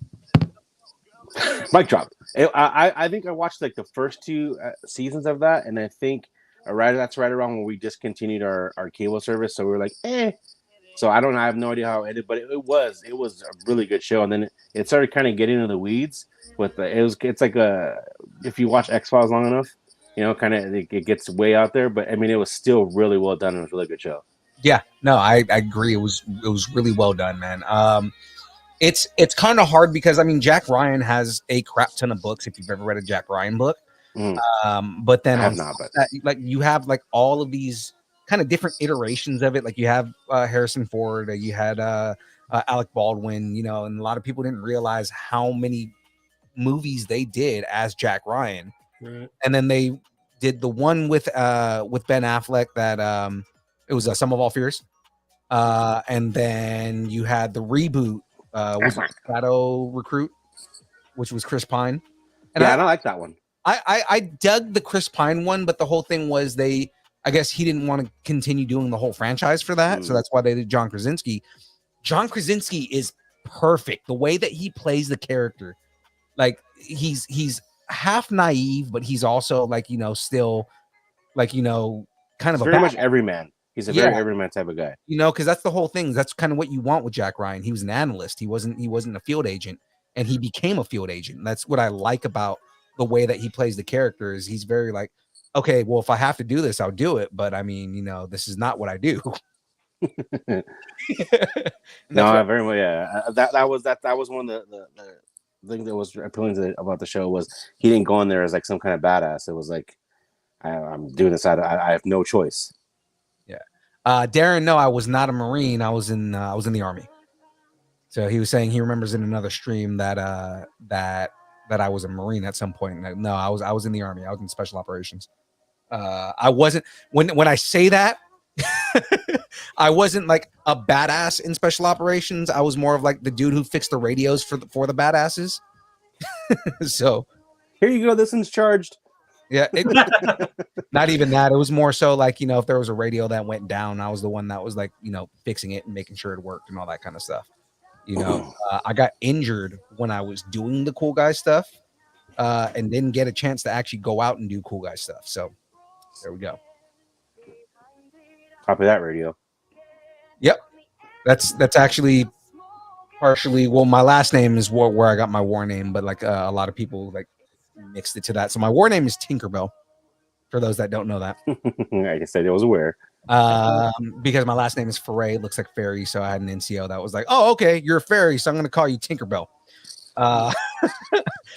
And it got shortened to Tink, and a lot of people assumed that Tink meant that I was a tinker, or that I was like the dude that like because I fixed radios. And I was like, yeah, and I would correct people. I'd be like, no, it's Tinkerbell. So because we both have names that kind of sound like other things, if you could think of one, what do you think my nickname would be like based on my last name, which is Simonich, which kind of sounds like a kind of a curse word. Some bitch. Yeah. Simon Says, mother. Yeah. What is Smokey and the Bandit? Smokey and the Bandit. Yeah. You go, some bitch. Some bitch. Some bitch. Look down on that some bitch over there. Oh. I'll say propane and propane accessories. God damn it, Bobby. God damn it, Bobby. So, all that being said, Hold on. I gotta fix my banner. What? Huh? What? What? What? Huh? A new What? season and a spin-off of Jack. Oh my god, he didn't fix it. Wow. Oh no, he did. Okay. A new season and a spin-off of Jack Ryan is music to my ears. What? Speaking of music, What? Huh? first launched and introduced by Apple co-founder Steve Jobs in 2001, Apple revolutionized the way we consume music. Now Apple has announced that it will officially be discontinuing. I still have my original iPod. I still have that thing. Yeah, its line of iPod devices. It's really I have mine too, but I can't find a charger for it. Oh god, the 30 pin? You're not Yes. gonna find those, Yeah. you're not gonna find a 30 pin. Mm-hmm. One of our family friends, she found her old iPod video, and I'm like, I used to watch movies on this in high school. Yeah. I legitimately watched movies on a screen that was this big. It's the worst. Kids nowadays, am I right? Am I right? Terrible. That was a terrible idea. up to no end. So, that all being said, I have an iPod Nano 7th generation option. You have a what now? iPad iPod 7th generation option. I must have been cutting out. I think, what was it? It's not good for my Take my money. music has always been part of our core at Apple, and bringing it to hundreds of millions of users in a way iPod did impacted more than just the music industry. It also redefined how music is discovered, listened to, and shared. Today, the spirit of iPod lives on. We've integrated an incredible music experience across all of our products, from the iPhone to the Apple Watch to HomePod Mini, and across Mac, iPad, and Apple TV. Sorry. And Apple Music delivers industry-leading sound quality with support for spatial audio. There's no better way to enjoy, discover, and experience music. Fluff, fluff, fluff. Well, here's the Dying. thing. They're talking about Apple Music. Funny enough, that's what I play all of our music on, is through Apple Music. That is funny. Yeah. Ha, ha, ha, ha, ha, ha. And the thing about that is, it's because a lot of people use Spotify. A lot of people use, like, the different music services that are out there. YouTube Music. Yeah. The reason I use Apple Music is because Napster. when I worked at Apple, Napster, when I worked at Apple, we got Apple Music for free, right? And I built so many custom playlists and so many different things, and the way it's integrated between my laptop and my phone and everything like that, I continued using it even till when I left Apple. When I started paying for it, like, I continued to pay for it, and it's like I had no reason to go over to Spotify or any of the other ones because I get so much out of Apple Music at this point. Right. But I'm the same way. I'm very much like, I have an iPhone and not a Android because they came out first, and I just got so used to it. So same thing applies to me with Apple Music. It came on, I think it had a Motorola rocker way back in the day, and so that was my introduction to iTunes. So I just kind of stuck with it. So everything was, the other stuff was so foreign to me. So that was the same thing with me. Like, I know for a fact there's some Samsung phones that are amazing, and the Google Pixel phones, great. But I've used an iPhone for so long, I can't go anywhere else. Like, it's just, I feel like that old man. Like, I just can't switch. I can't change my ways. Now, here's the thing. I use both because when it comes to phones, like, I have my personal phone and my work phone now are iPhones. But for the longest time when I worked at Amazon, my secondary phone was an Android, because if I ever had to troubleshoot something, I needed an Android operating system to see if it was, like, an operating system issue or if it was like a system issue. Yeah. And so I had I had a Galaxy S7 as my secondary phone, just so that way I could test stuff. So, like, I was able to play with both of them, and I got pretty familiar with Android. As cool as it is to be able to customize your system, you're also opening yourself up to a lot of vulnerabilities that you don't get on the iPhone, and the whole thing is, like, there's also a lot of like where people are like, I like to be able to control everything on my phone. You also have a lot more stuff that you can mess up and cause problems with. And if your parents, and it's like, how my mom, presses one button and fucks up her entire phone, Android gives you 20 times more to do that. right? So it's like, at least with an iPhone, I can just press a button and it goes back. With an Android, it's like, you're fucked. Sorry. Right. I'm amazed at the technology. I mean, it surpassed me. I'm still using my Sony Walkman. You know, so. You and Starload are both, brother. Now I have another opsis here. It is a basically opsis. What is it? Basically opsis. It's basically a synopsis. Basically opsis. Hello there. Okay. Hi. Shut up. Hi. My money. The reason Apple said in the statement is that its other devices have melded music into their functionality. The iPhone, Apple Watch, iPad, and HomePod Mini all duplicate the iPod's music streaming abilities, the company noted. So basically, the reason they're getting rid of the iPod is because all the functions of the iPod are pretty much integrated in every device that they popularly sell. It's true. Like, it's probably also like a manufacturing thing. I remember when I worked at Like Apple. chips and stuff, I'm sure. Yeah, like when I worked at Apple, there wasn't many people buying iPods. It was like, okay, I'm going to go and buy an iPod for my kids because I don't want to buy them an iPhone. Right. This was I left Apple in 2014, 2015, you know? So it's like a lot of times people were doing that because they didn't want to get their kids phones. Now people just buy their kids like a last generation phone and just leave it be. And don't get the phone activated, you know? And it's like, okay, when I want my kid's phone to be activated, I'll activate this, last generation one, because kind of how it is with everything else. They don't deserve a brand new phone, so I'm going to give them. Darn right they don't. Well, yeah, that's how, like our daughter. She's 23, so she's obviously old enough to do all that stuff for her own. But what we would do is when we would update our phone, we would give her our old one, so it's already paid for, it's already done. So we'd use her account and upgrade our phone, and we just do the switcheroo thing. So there was never a need to just have just the iPod. Yeah, and I'm talking to you, Cadence. Cadence, you don't need a new phone. Your iPhone 10 is just fine. Who that there? James. Who that is? What's happening, everybody? All of a sudden, James brings himself in here. Look at that. Hello, James. Welcome, James. Hey, Dave's here. Yeah. Welcome, everybody. What do you Sorry, mean? I Welcome? was busy. Here. I was busy playing my. You can't welcome us when you just show up late. Can you give me I a was high playing five? my II arcade, so sorry. I was really busy. You're playing your II arcade. You have one? Yeah, they sent me one. It was In the really jet. nice of them. Yeah, he's Son of on a the jet. Yeah. What were you playing? Retromania, right? Oh. That's the game to play. We're gonna have to get together on some online play. I'm just teasing. They didn't send me one, but I do want one. And my birthday is in July, so just for everybody out there. Just FYI, he's got a Tiger Electronic LCD game right now. That's what he's playing. Exactly. We'll start a those are back, GoFundMe. right? You know those are back, right? Yeah, I know. I know they are.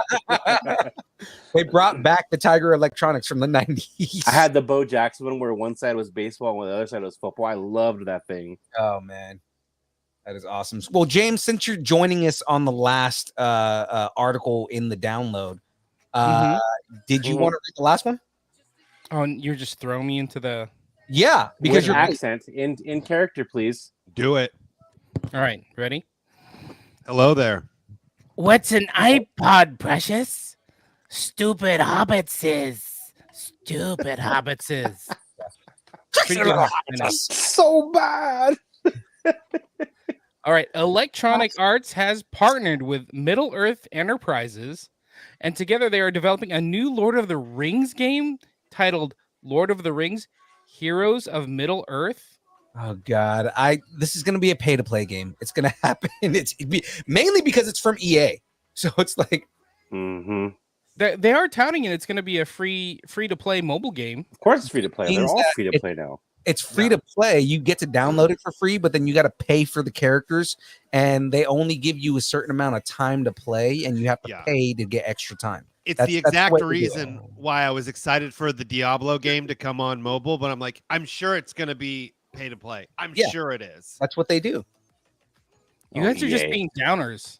No, Lord of because EA. Lord of the Rings is hot right now. Yeah, but EA. So hot right now. EA 100% is known for all their mobile games are pay to play.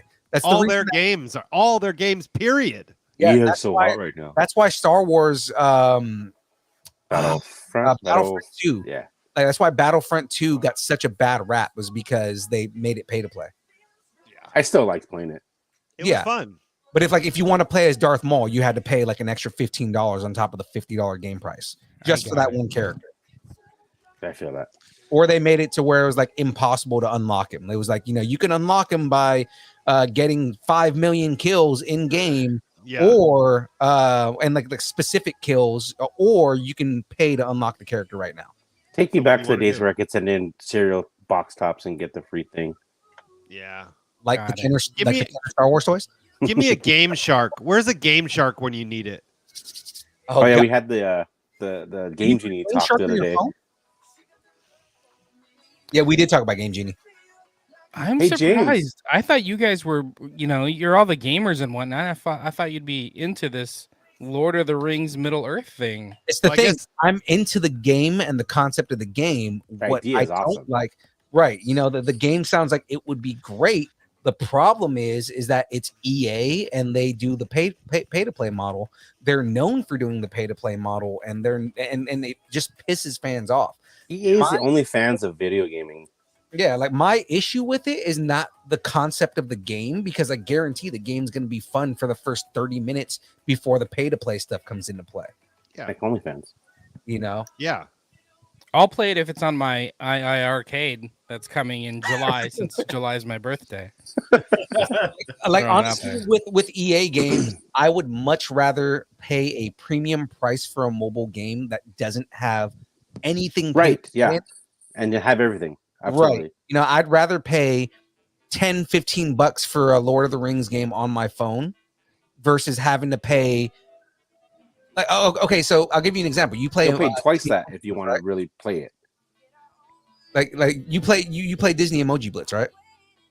I played the other Disney, the battle one that we talked about, that where I started realizing how much money I was spending on it, and I was like, "Oh, okay, that's I mean, like James, like you play Disney Emoji, okay." right? So do you. I was playing it right before this. That's why I'm late.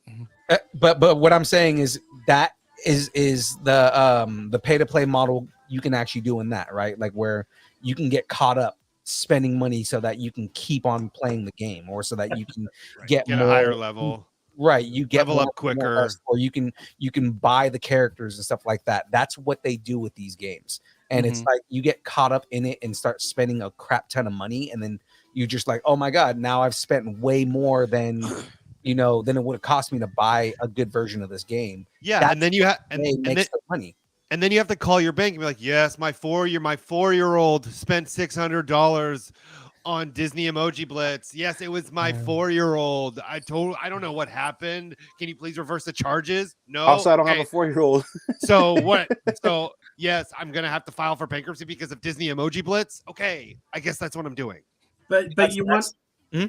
But I was gonna say, you want to know what's so great about the arcade is once you pay for the game, all the DLCs are free forever. See, So- Go. But that's kind of There why you go. why I said I'd rather pay for a premium game, because that's like the same model that II Arcade has. They don't have pay to play stuff on their consoles at all. It's okay, you want this game. A lot of the complaints that I heard, and this is between us on here, because I'm not disparaging them, but like one of the complaints on one of their games was, oh, it's a $25 premium for this game. Well, you're also getting the game. You're not having to pay extra for it or anything like that. Right. You're yeah. getting a very good game that is also one of the top selling games on Steam and on the internet right? in an arcade form, which makes it gives it a whole different aspect to the play style. Right? Like I would rather pay for that. I would rather pay for something like that. Like on the IR arcade, I have Dead Cells. I bought it once, and cool. all the DLCs come absolutely free. Mhm. And to get it, all I do is press to play it, and then it automatically downloads automatic. Yeah, even better. So I mean, if you're getting the DLC for free too, that makes it 10 times more worth it. Because And- DLC is where, like, especially in Yeah, games, the season now, passes and all that stuff. Yeah, And every game you can download for free for the first like half hour or something like that. You can play Yeah. every one of their games for free. And if you don't like it, like, all right, I'm just gonna uninstall it or do whatever. But I Right. mean, you get to test out every game. So Yeah. again, my birthay's in July. IR arcade Thank- for thank everybody. you, Yeah. thank- like, thank like that's the kind of model that I like. It's as a gamer, how IA Arcade has it, where you can go and download a game, you can play it. If you like it, you can buy it. There's different prices that vary out there. Again, like Dead Cells, there's a premium price on it, but I would rather pay a premium price than have to play a game like where Middle Earth is going to be going, where it's like, oh, the enticing thing is that it's free to download and you don't have to pay anything to buy the game. But then where they get you is in game. If you want to pay, if you want to play, or if you want to progress in any meaningful way, then you need to pay for it. And you have to pay, like, and they get you by doing like, oh, it's $1 for this or it's $1 for that. You like, if you count up how much money you spend in game versus how much you pay for one thing, again, for EA, it's a smart move because they're going to make thousands more on one person than they would on somebody buying an individual game. But I did that. I did that today. I actually I play poker on a poker app, and they have avatars of the avatar you want, and I had to pay $5 for an avatar I wanted, or I can win like $5 million to get the avatar. Right? Why not? $5, I'll just buy the damn avatar. Exactly. You know, and that's the thing is that even like for something like that.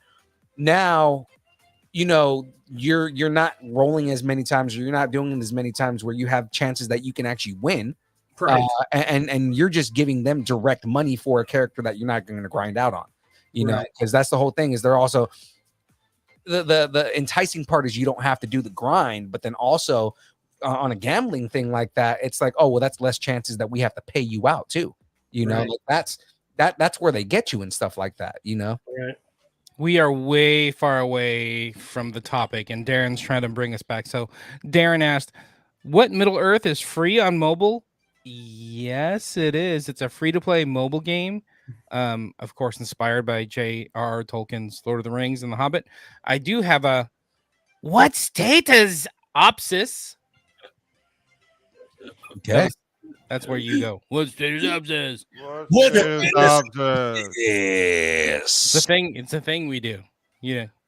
We do that thing. It's one of our steps. Okay, anyway.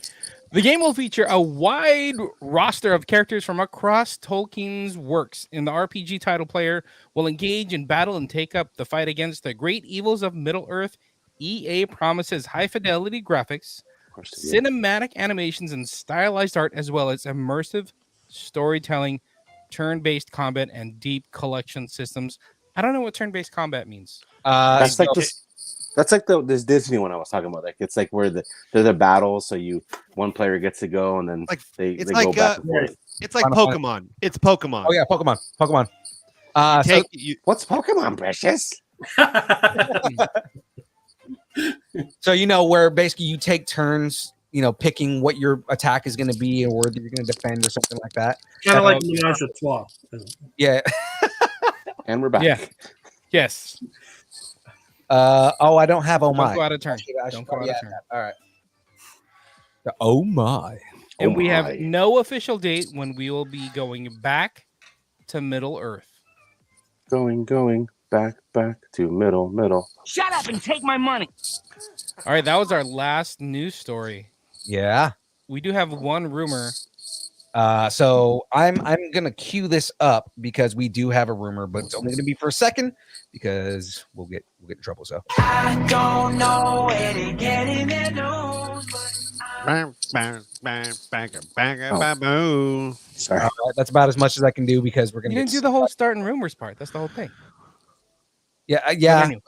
Like I said, With you. It's Warner Brothers. I don't want to get sued by Warner Brothers. There you go. Yeah, let's not do that. All right, Ray, this one may be for you. Dave, I don't know how much you've gone to Disneyland, but I was curious. Are you a theme park fan, Dave? I'd rather go to a baseball game and have a hot dog and a beer. But last time I went to Disney was for the 50th anniversary. I took my kids out there.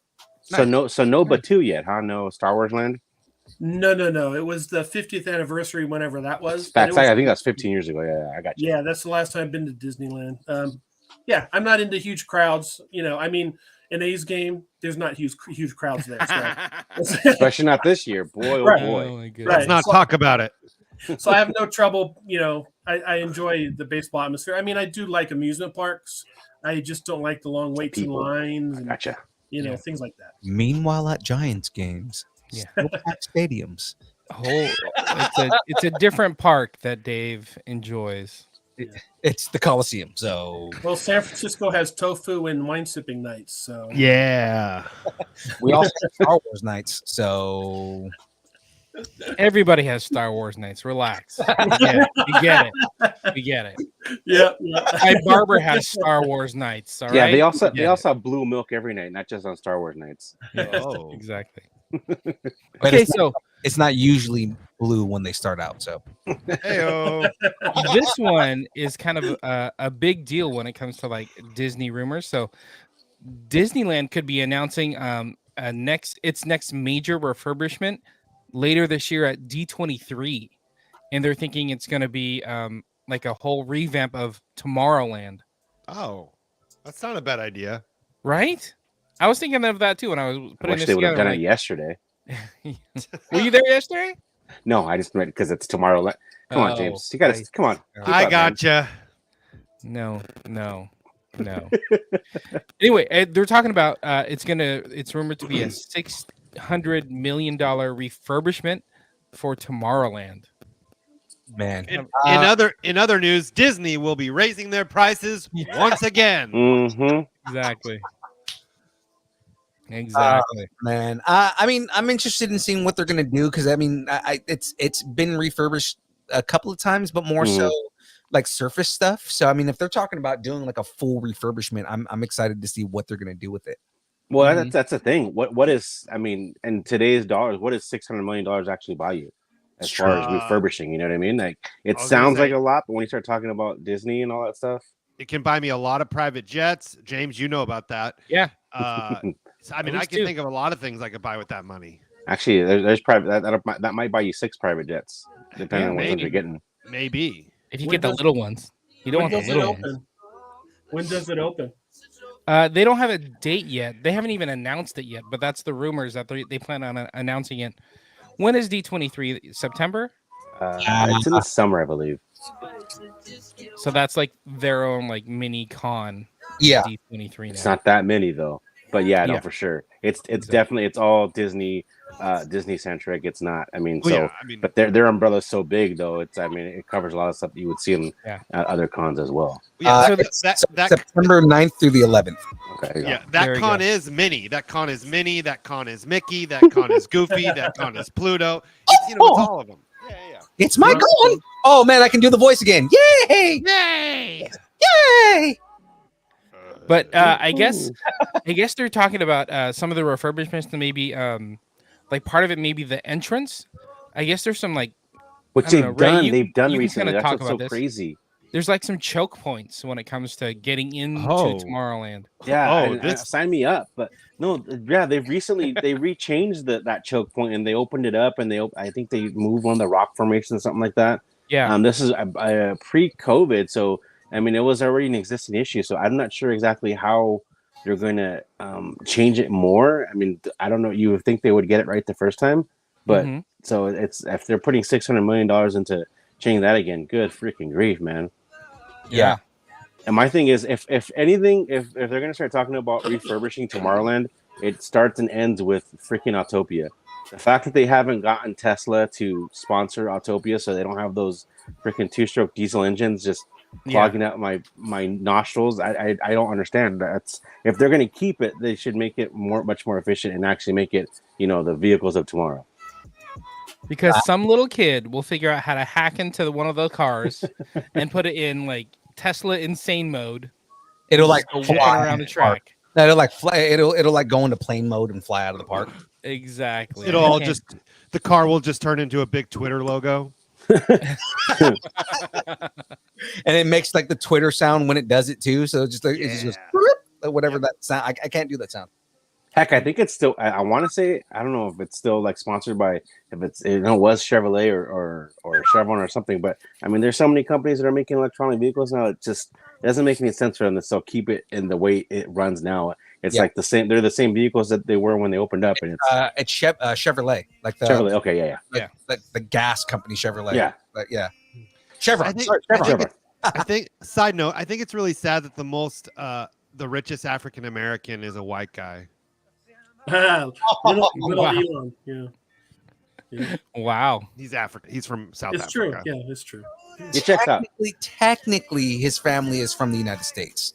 Whatever. He's was born in South Africa. Don't get technical.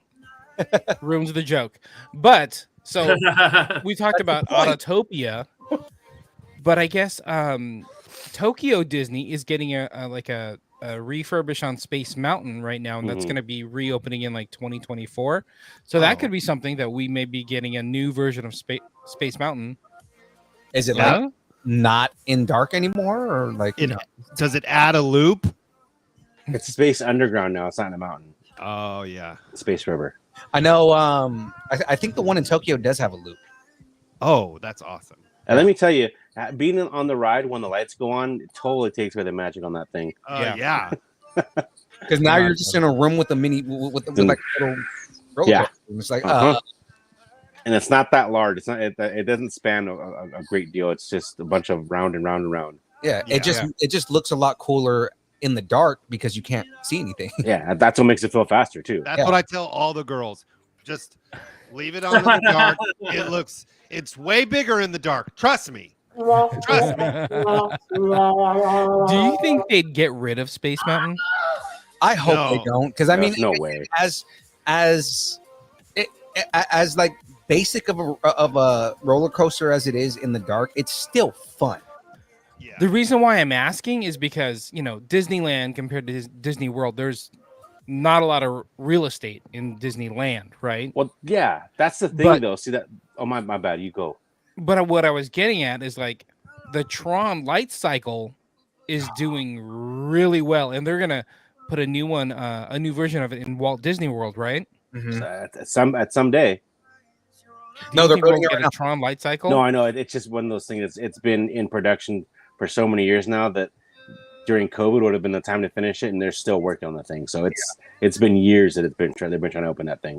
Now here's the thing, right? And we're talking about the refurbishment of Tomorrowland in Disneyland. What are the chances that they get rid of Finding Nemo? Because that ride, everybody complains about it. Nobody it's not that big of an attraction now. The submarine one, the submarine ride. Like, what if they get rid of the lagoon and they get rid of Finding Nemo? And they get rid of Autotopia. That's the thing. See, so there's no way they could get away with getting rid of Space Mountain if they didn't get rid of Autopia, because Autopia has such a large footprint and they've refused to get rid of it. So at this point, I'm resigned to the fact that it's not going anywhere. But so there's no way they could get rid of Space Mountain for that reason. And I don't know that. I mean, even though it seems big, I don't know that the Finding Nemo really has that big of a footprint in where they'd be able to put a show building. For instance, for another ride. Well, the reason I was bringing that up is because those two rides in particular are right next to each other. Right. Mm-hmm. And they're both, like I said, they're both attractions that don't really bring that many people into Tomorrowland anymore. Right. Like when I was younger, that in the 90s, that was like, oh yeah, that's a cool thing. I'm sure in the 80s it was too. But then, like, as I was getting older, as I got older and I was like paying attention to where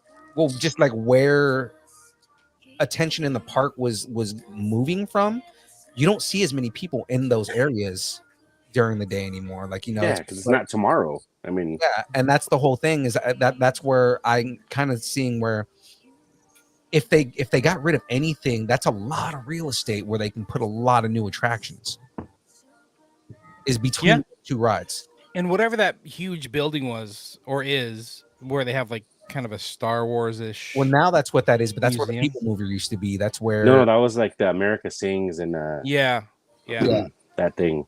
But that was there was a lot of World's Fair exhibits that were in that building before. Yeah. All right, tacos on the table. Are we getting the announcement that they're going to refurbish Tomorrowland? Yeah. There you go. Like Dave, let's start with you. Yes. Dave, let's start with you. We do a little thing where we put tacos on the table if we think the rumor's true.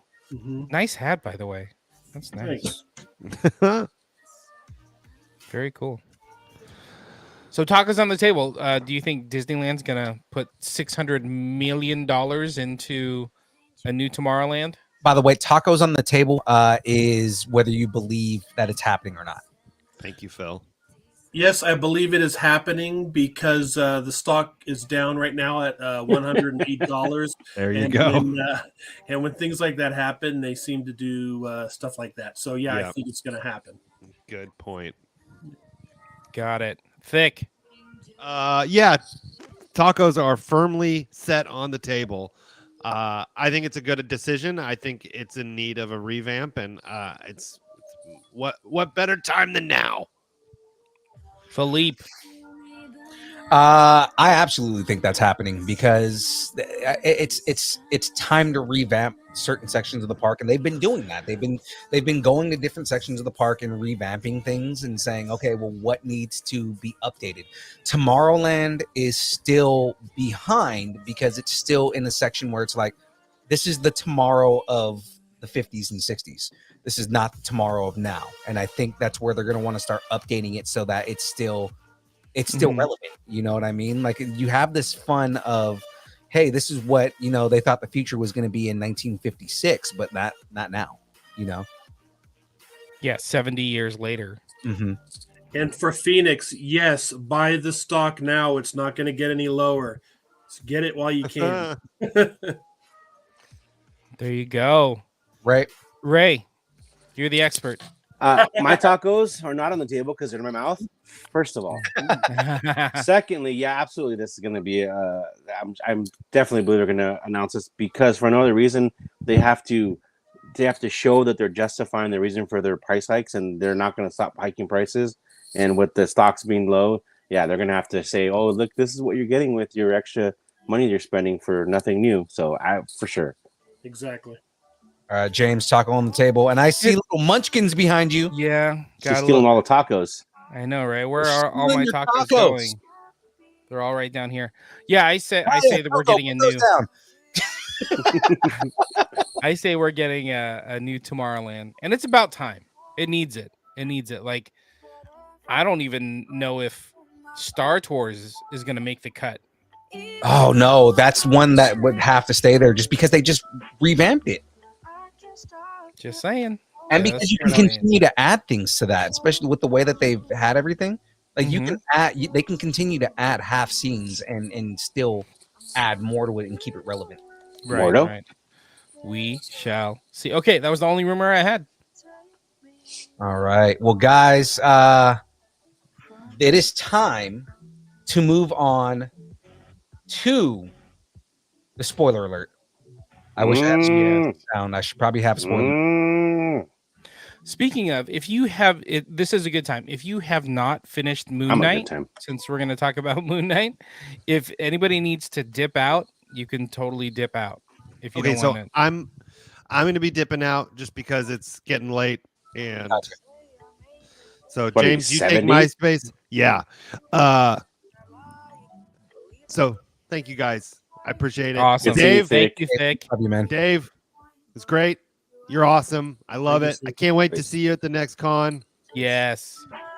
Yeah, you guys go way I'm back. picking your nose, Thick. Trying to pick Thank you. your nose. There it is. It's in. It's in. Oh, whoa. That was good. Easy. Family show. Bye, guys. All right. Buddy. Thank you, Thick. Love you, brother. Peace And out. I should probably dip out because I have to load an entire truck by 3 a.m. tonight, get some sleep, and be on the road by 7 a.m. to make it out to Cali so I can see all you guys. Grief. Oh, man. Well, you know, Awesome. we will see you on Saturday. Ladies and gentlemen, right before he goes again, do me a favor. Go ahead and plug Powerhouse one more time here. Powerhouse Comic Con happening in Alameda County Fairgrounds in Pleasanton, California. It is the greatest time you're going to have this year at any pop culture convention on the planet. So come on out, have a great time. $40 to bring out the entire family, $15 for one person if you get the discounted tickets online. I suggest getting those tickets online because this is Reb Brown's last appearance in California forever. And you know what happens? Actor passes away. What's the first thing you think about? Oh, I could have seen them. Yep. You know what? Well, here it is. This is your chance to see the original Captain America and Marta Kristen from Lost in Space. You probably won't see her again either.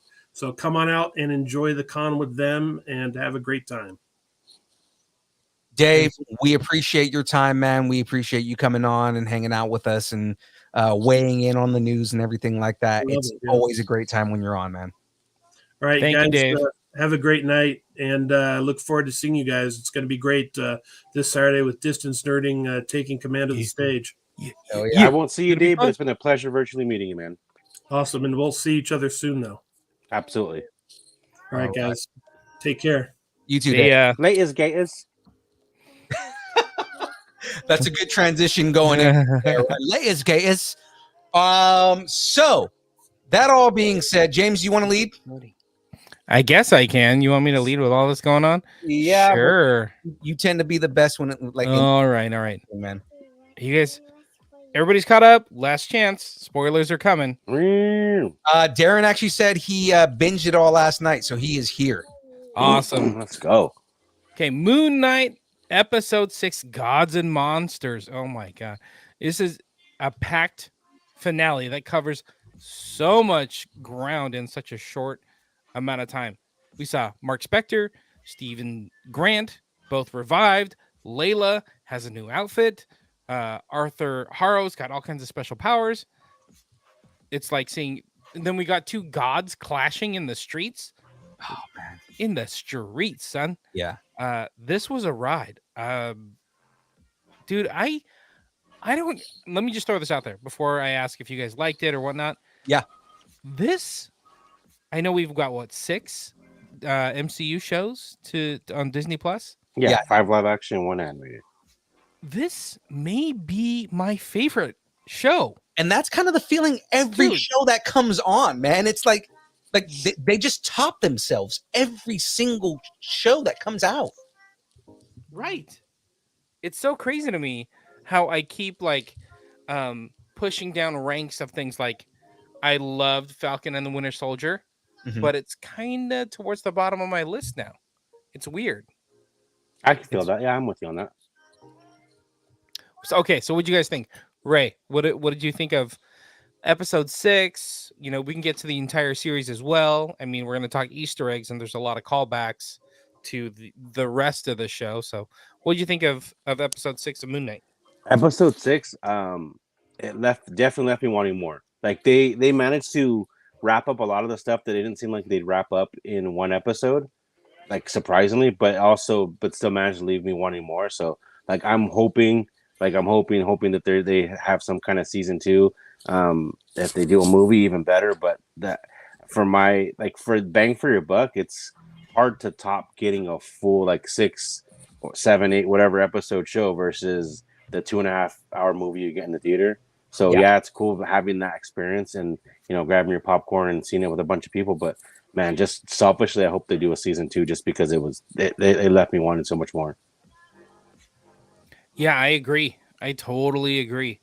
And you know what's kind of funny about that is a bunch of us went and saw Doctor Strange together, and I kept thinking, I'm like, wow, it's only 2 hours, Doctor Strange? Yeah. That kind of sucks because I'm so used to all this exposition. What's up, Angel? All this exposition for all these other shows like Moon Knight and whatnot. So Oh yeah. I feel you. Like I'm almost like shifting gears. Like I was really looking forward to Doctor Strange, but now that we're getting these like long form stories being told, I'm kind of feeling that more than just like your regular movie. Definitely, for sure. I'm way on board with you there. I know. All right, young Phil, you are chomping at the bit, literally, to tell us about Moon Knight. Oh my god, dude, it was so good. Like you have some of the best storytelling that they've done. You know what I mean? And they just top their storytelling every time. Like the biggest thing is you have this whole dynamic between different characters that live within the same person. Which is crazy. It's insane. Like again, how is somebody going to get best actor and best supporting actor, and they played, and they both played the two characters? Like, that's something that may be a record for the first time. And it's nuts. He's so Oscar Isaac is so good. He brings much high levels of pride to the Latino community, man. Like, just he really does. You know, especially in the spoiler in the end credit scene. oh yeah, and bringing in a third character. Oh my Uh-huh. god, we'll get to that. But I mean, like, you know, just everything about it was good. The story, like, because remember I talked about at the end of episode 5. I wasn't feeling that they were going to cap the story off, and they did. They managed to give me everything I wanted by the end of episode 6. Even to the point where, like, you know, I kept complaining about Jake, and it's like, where's Jake? Jake's gonna come. Where the hell is Jake at?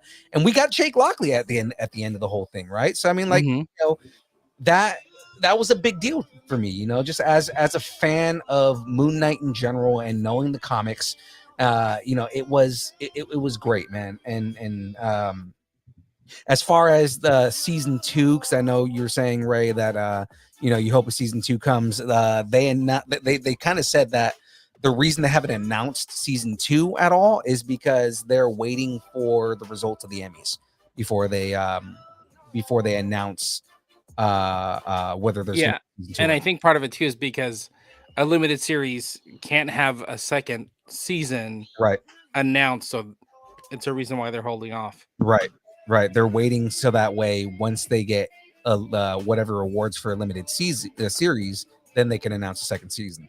Yeah, dude, everybody in the chat is loving Moon Knight. Yeah. Darren said his Moon Knight is my favorite of 2022.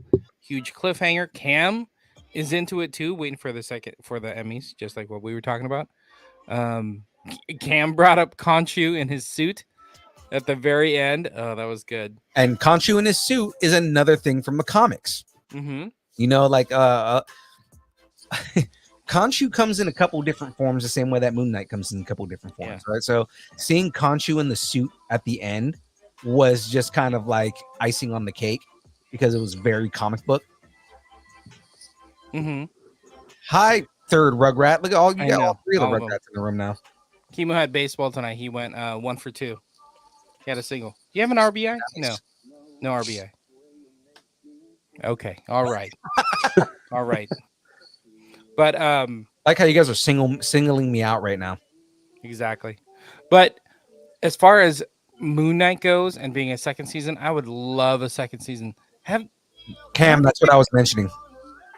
I don't think they've Where's my ever really announced a second season for one of these shows, right? Loki was only one, and they did at the end. Yeah. Mm-hmm. That's true, huh? But I think Loki's because the only Loki one. wasn't a limited series, like they weren't going for the limited series thing with that. Well, Right. yeah, but I don't think we knew that while it was playing. I think we all, because the other ones were, we assumed it was a limited series. Well, because WandaVision wasn't meant to be a limited series in the first place, like, or meant to be a limited series in the first place, because the whole thing is where the storyline goes. If they get another season, it's not based on WandaVision. It's based on what Wanda is doing. So, you know, like we might get a Scarlet Witch show, but that's not going to be related to WandaVision, right? It's just an ongoing progression in the storyline that's happening in the MCU. It's the same thing where like Falcon and the Winter Soldier is not going to get a season 2. We might get a Captain America, you know, like a Sam as Captain America series, something like that, you know, like Captain America, the series, where it's based on Sam, right? But it's not going to be Falcon and the Winter Soldier. You know, it might be Captain America and Falcon. You know what I mean? Because then you get to talk about Javier, who's the second Falcon. Right? Yeah, but I almost feel like that they probably they just name them other shows. You know what I mean? But then it's not another season of that show. I 100% agree with you on that. So that's what I'm thinking, is that if we get another Moon Knight show, it might not be Moon Knight season 2. It might be, you know, I was saying like maybe they start going into Midnight Suns, right? Because Midnight Suns is a team up between Ghost Rider, Blade, Daredevil, and that's like the Moon Knight, like kind of the monster hunter type thing, right? Yeah, you know, like they're going after like vampires and stuff like that. Yeah, especially because Werewolf by Night. I was going to say we're getting Werewolf by Night, right? So they've already announced that Werewolf by Night is a thing. I guarantee you that when Werewolf by Night comes in, we're probably going to see Moon Knight. Moon Knight actually as a character came from Werewolf by Night. So that's the whole thing, is that we're probably going to see Moon Knight in Werewolf by Night. Yep. We'll probably see Jake Lockley in Werewolf by Night because that's where it makes sense to see him again. Mm-hmm. You know what I mean? And by then we'll probably have Blade already. So what do you guys think of we kind of touched on it with the Oscar Isaacs, the diversity, coming to the Marvel universe? I mean, is he Mexican or he's Argentinian, but Argentinian, thank you. But the thing is he's not playing an Argentinian character. Right, but he played a Jewish character. He played a Jewish Egyptian character. It's kind of crazy. We're getting all these different backgrounds into the Marvel universe now. I love that, how it's getting global and international. Right. It's good that we're getting a lot more diversity, and again, there's a lot more representation. The thing about Oscar Isaac is he's so versatile of an actor that he doesn't get boxed in. You know what I mean? Like now we have unless he's in an apocalypse outfit, then he's a little boxed in. You know what I'm saying? Well, okay, that movie sucked. We're not going to bring that in. I hope at some point they, which is funny because he played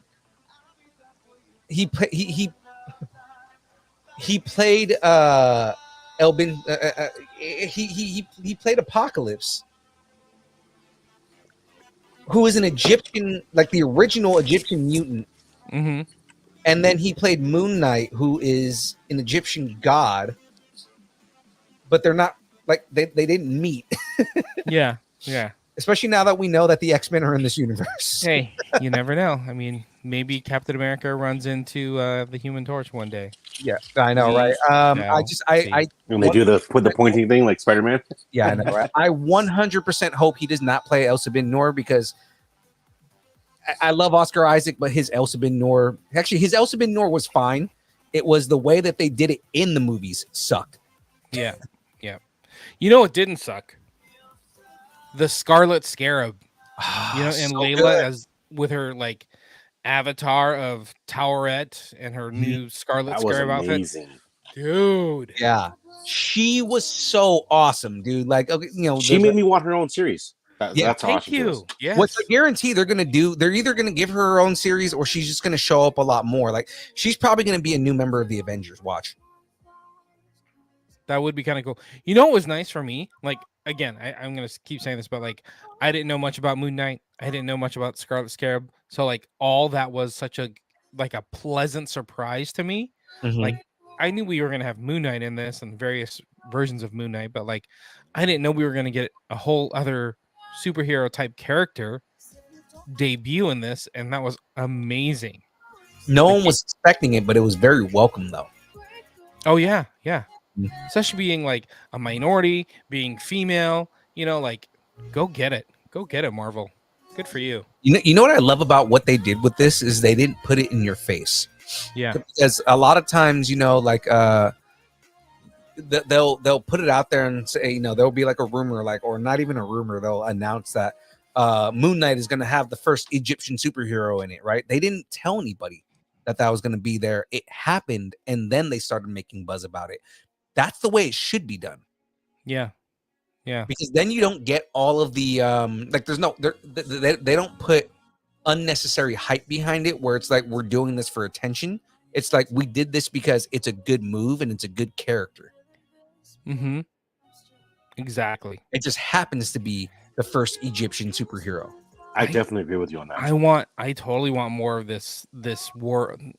Can we call it a world? This universe, this like bit of the Marvel universe. Yeah, I totally want more of it. It's so great. I love how layered this whole show has been. There's so many callbacks. Like we talked about like comic book Easter eggs, but like there's so many Easter eggs within these 6 episodes that call back. Like episode 6 calls back to like the very first episode. We get little hints throughout the entire show about what's about to happen, like with Towerette and in the gift shop, like hand me that box of hippos. Oh, those aren't hippos. Little things like that. Like this show is so well scripted. Yeah, it's amazing. Like the layering and the the foreshadowing was done so Yeah. well. Yes. I mean, Yes. so if you go back and binge watch, like, oh, I get it makes sense now. Yeah. Or even I- not even just things that like didn't make sense. It's like, oh, I didn't catch that the first time. True, You know? yeah, Yes. absolutely, You know? Yes. I think one thing that's really cool about what Marvel's doing right now is they're how well they're expanding their world. Basically, you know, they had stuff like Shang-Chi, and now you got the going to Egypt, and so it's not just, even though the Marvel MCU wasn't necessarily contained just to the USA. Most of their characters were US based. Like that's what you would identify. Now they're starting to expand out to, like you said, you got Shang-Chi, you had Moon Knight, you're gonna get the Miss Marvels. So they're just kind of expanding to just so You're getting more global heroes. Absolutely. Right. Yeah. Yeah. I mean, even with and I'm not trying to jump into spoilers because I mean you can ascertain this from the trailers, but I mean like even just like the level of Wong and Kamertage, you know, and things like that, and like, you know, kind of everything that happens at Kamertage, again, without giving any of that away, right? But I mean, like, you know, you get more of that almost Tibetan Yeah. Yeah. stuff that happens right there. Let me jump back to Moon Knight because we were just talking about like the layers. Yeah. I think one of the most amazing layers of this, it was the set design. There's so many like Easter eggs in the background. You know, it's like even when you first see Moon Knight in episode 1, there's like hieroglyphics on the wall, Mhm. like come up out of nowhere. What was the one I saw? Oh, Layla. She kept like dealing with the scarab, like even in his dream world. Layla was in his dream world, and her band-aid had a scarab on it. And you're like, oh, that's a throwaway thing, you know? But then, you know, 2 episodes later, she becomes, you know, the Scarlet Scarab. It's Yeah. amazing how it all worked out, you know? Yeah, no, it was without a lack of a better word, it was extremely well executed. You know, like the execution was perfect. You know, and again, a lot of people weren't.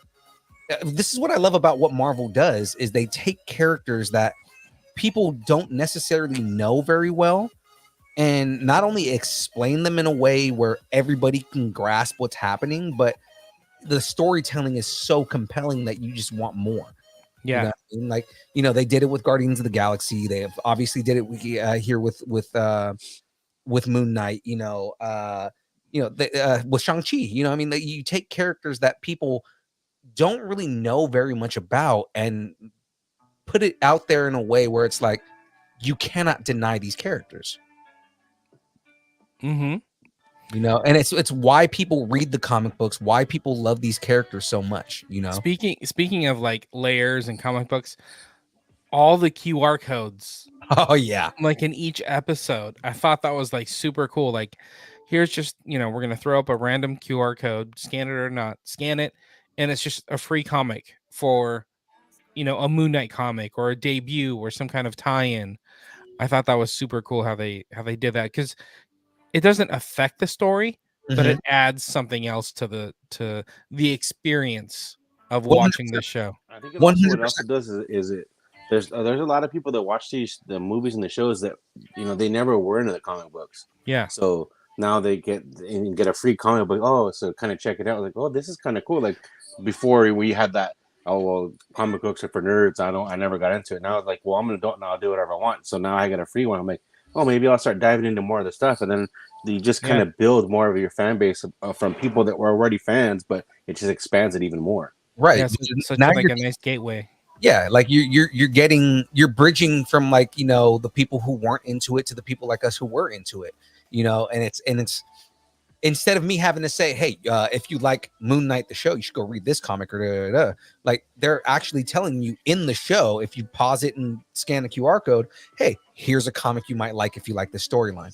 And I like that they're showing like their references. It's almost like, you know, that citing sources, right?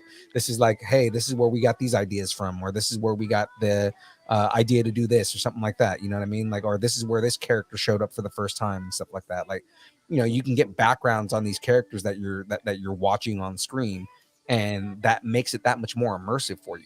Mhm. Right, and normally you have to wait till when they do what I think it's like the gallery or whatever it is after the season's over, where it starts referencing all that stuff. So the fact that they're referencing it like in real time, where you could just check it out before the next episode comes up, that's really cool, as opposed to Yeah. waiting till after everything's aired. Right. Yeah. So I don't know if you guys caught this, but the QR code in episode 6, Yeah. it goes to Moon Knight Annual number 1 that you get to read for free.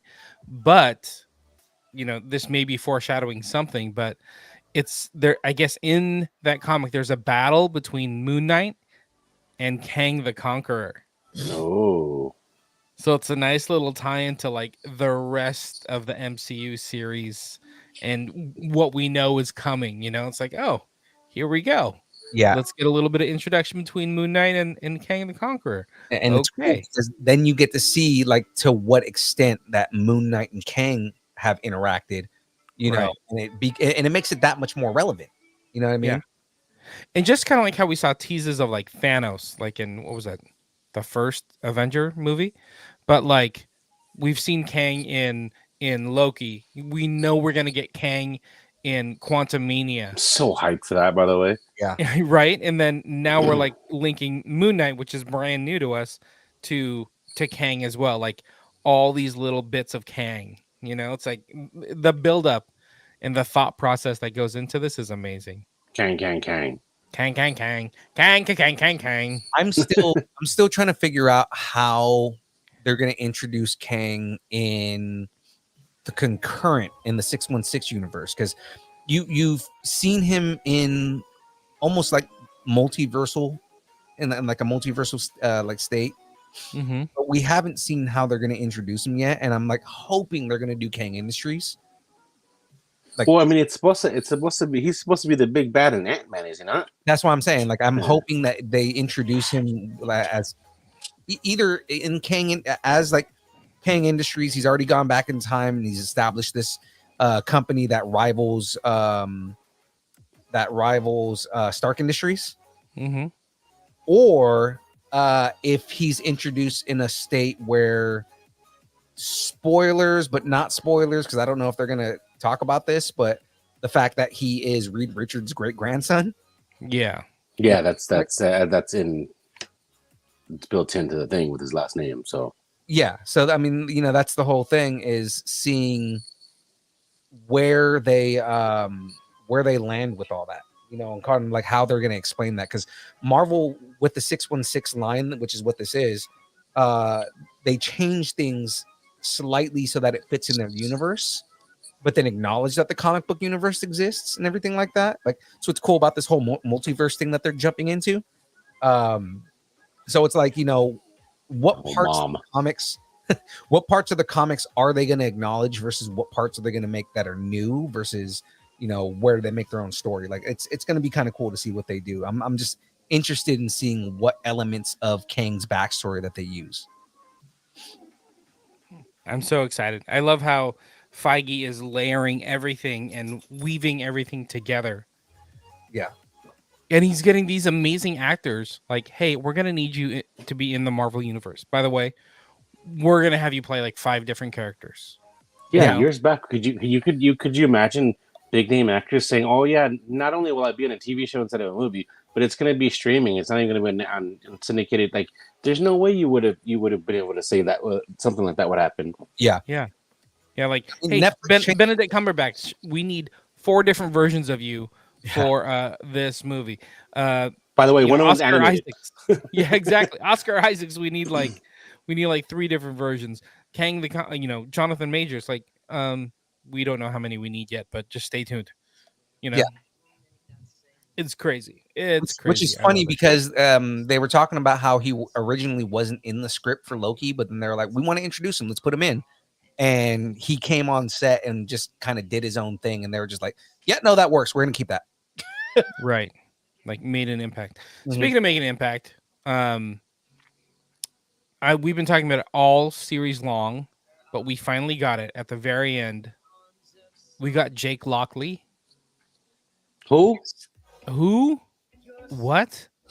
Jake Lockley is the third personality of Mark Spector. Who, if you've been watching closely, you could tell there was obviously a third one Oh, there. yeah. They just hadn't acknowledged it yet. Yeah, like there's a couple of different like flashes and like small little details that are just kind of like, oh well, there's something happening here, but it's not getting explained. And Right. it's one of those things where I love the way that they introduced him, because once you realize that once Khonshu introduces Jake, it changes the entire series all over again. And he's basically been there at least since episode 2, right? Yes. So I mean, we can assume that it wasn't him in episode 1, but at the very least, episode 2, he's been there all along. Yeah, because there's a couple of times where both of them black out and they're like, I didn't do it. Well, I didn't do it.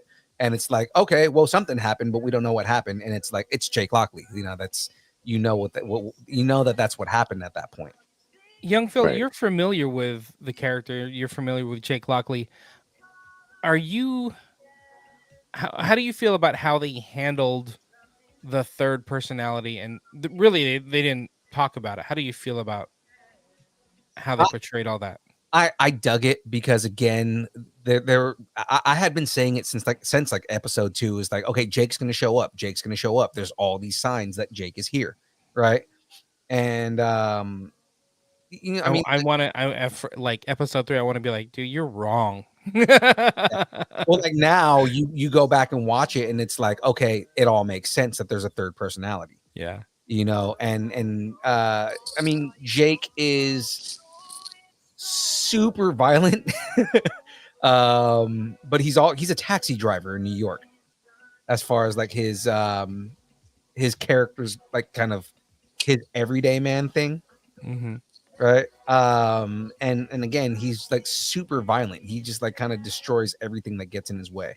Yeah, I mean, there's the fight scene when they're fighting the what was it, the jackal, right?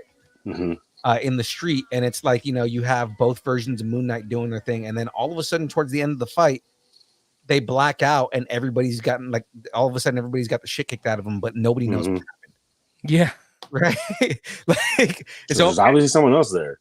Because it starts with Mark, and Mark's like doing his thing, and then it goes to, he turns into Steven, and then they black out and everybody's dead. Yeah. Yeah.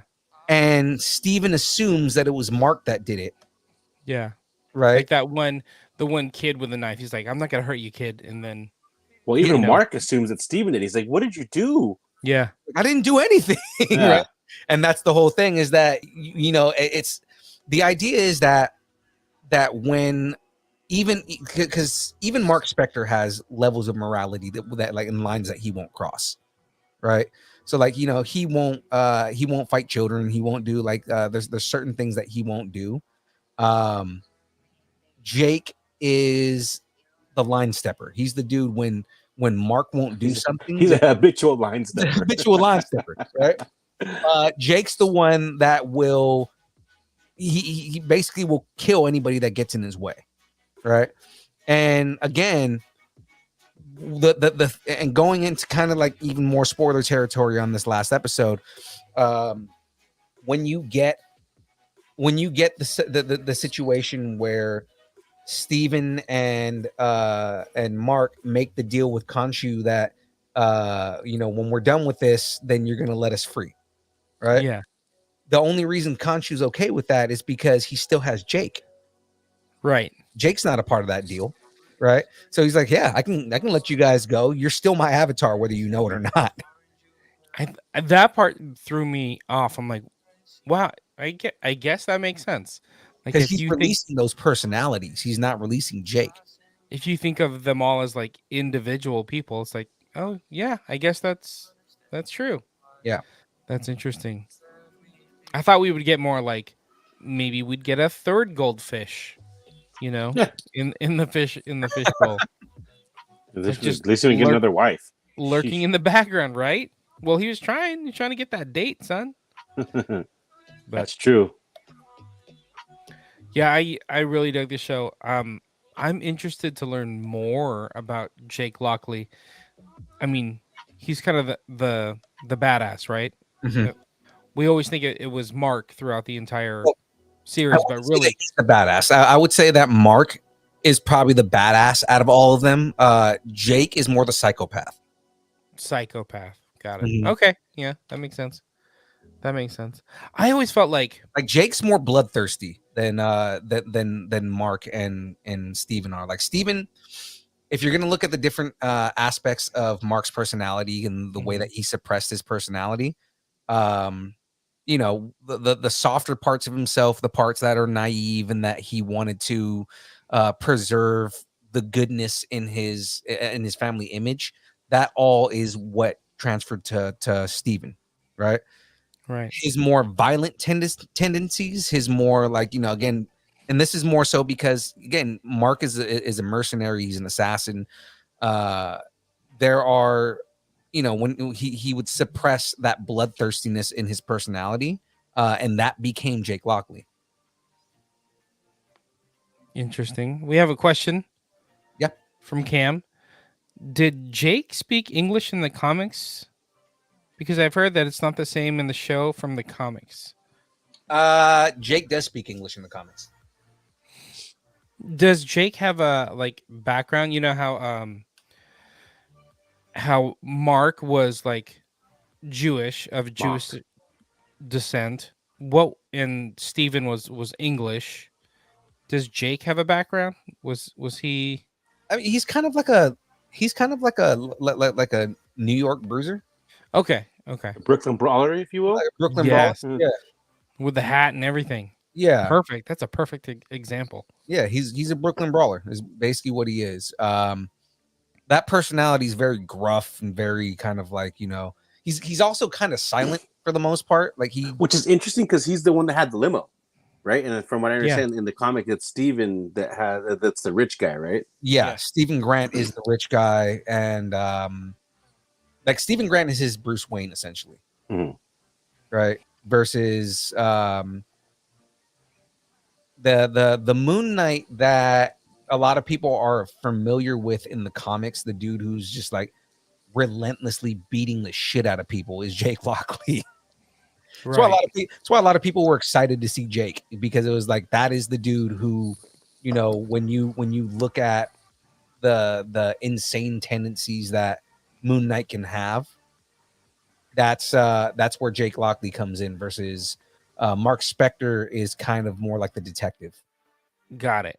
Mhm. Well, now, you know how I just have a question. I don't know if you're gonna have an answer, but like we see Khonshu at the end with Jake, they're buds, but Khonshu has like a suit on, almost like the Steven version of the suit. Right.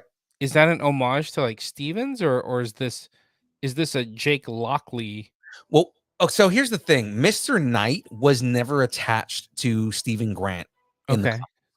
Mr. Knight was more of anytime that Mark needed to needed more finesse and was trying more to be a like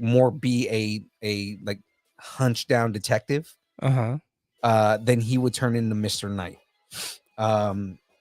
And in the show, they changed it a little bit and made it more like attached to Stephen Grant's personality and like that.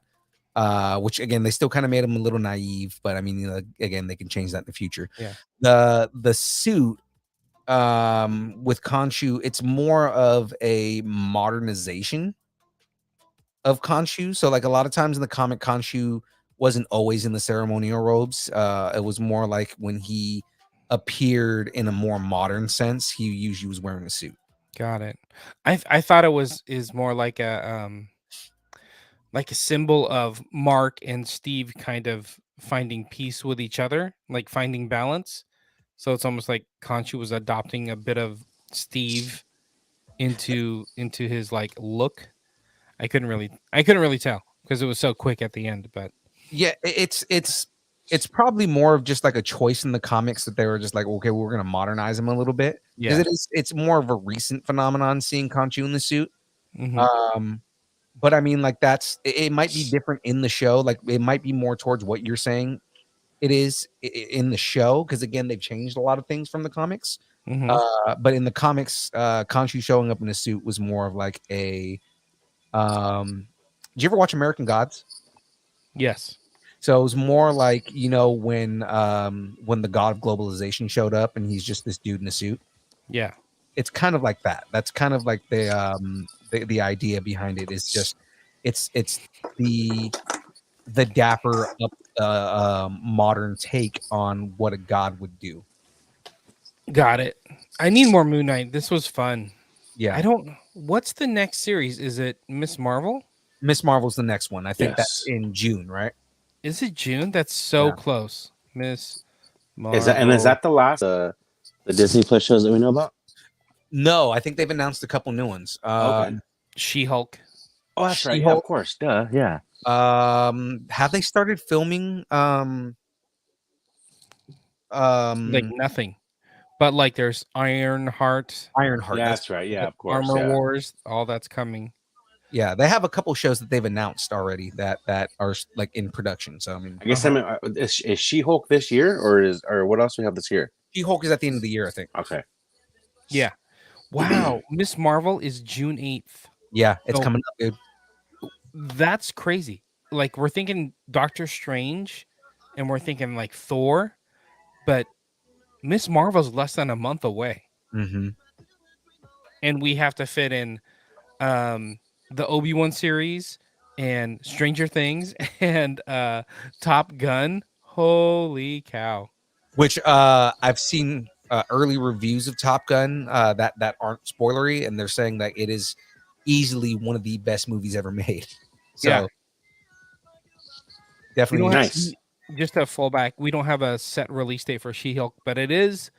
They do say 2022. So,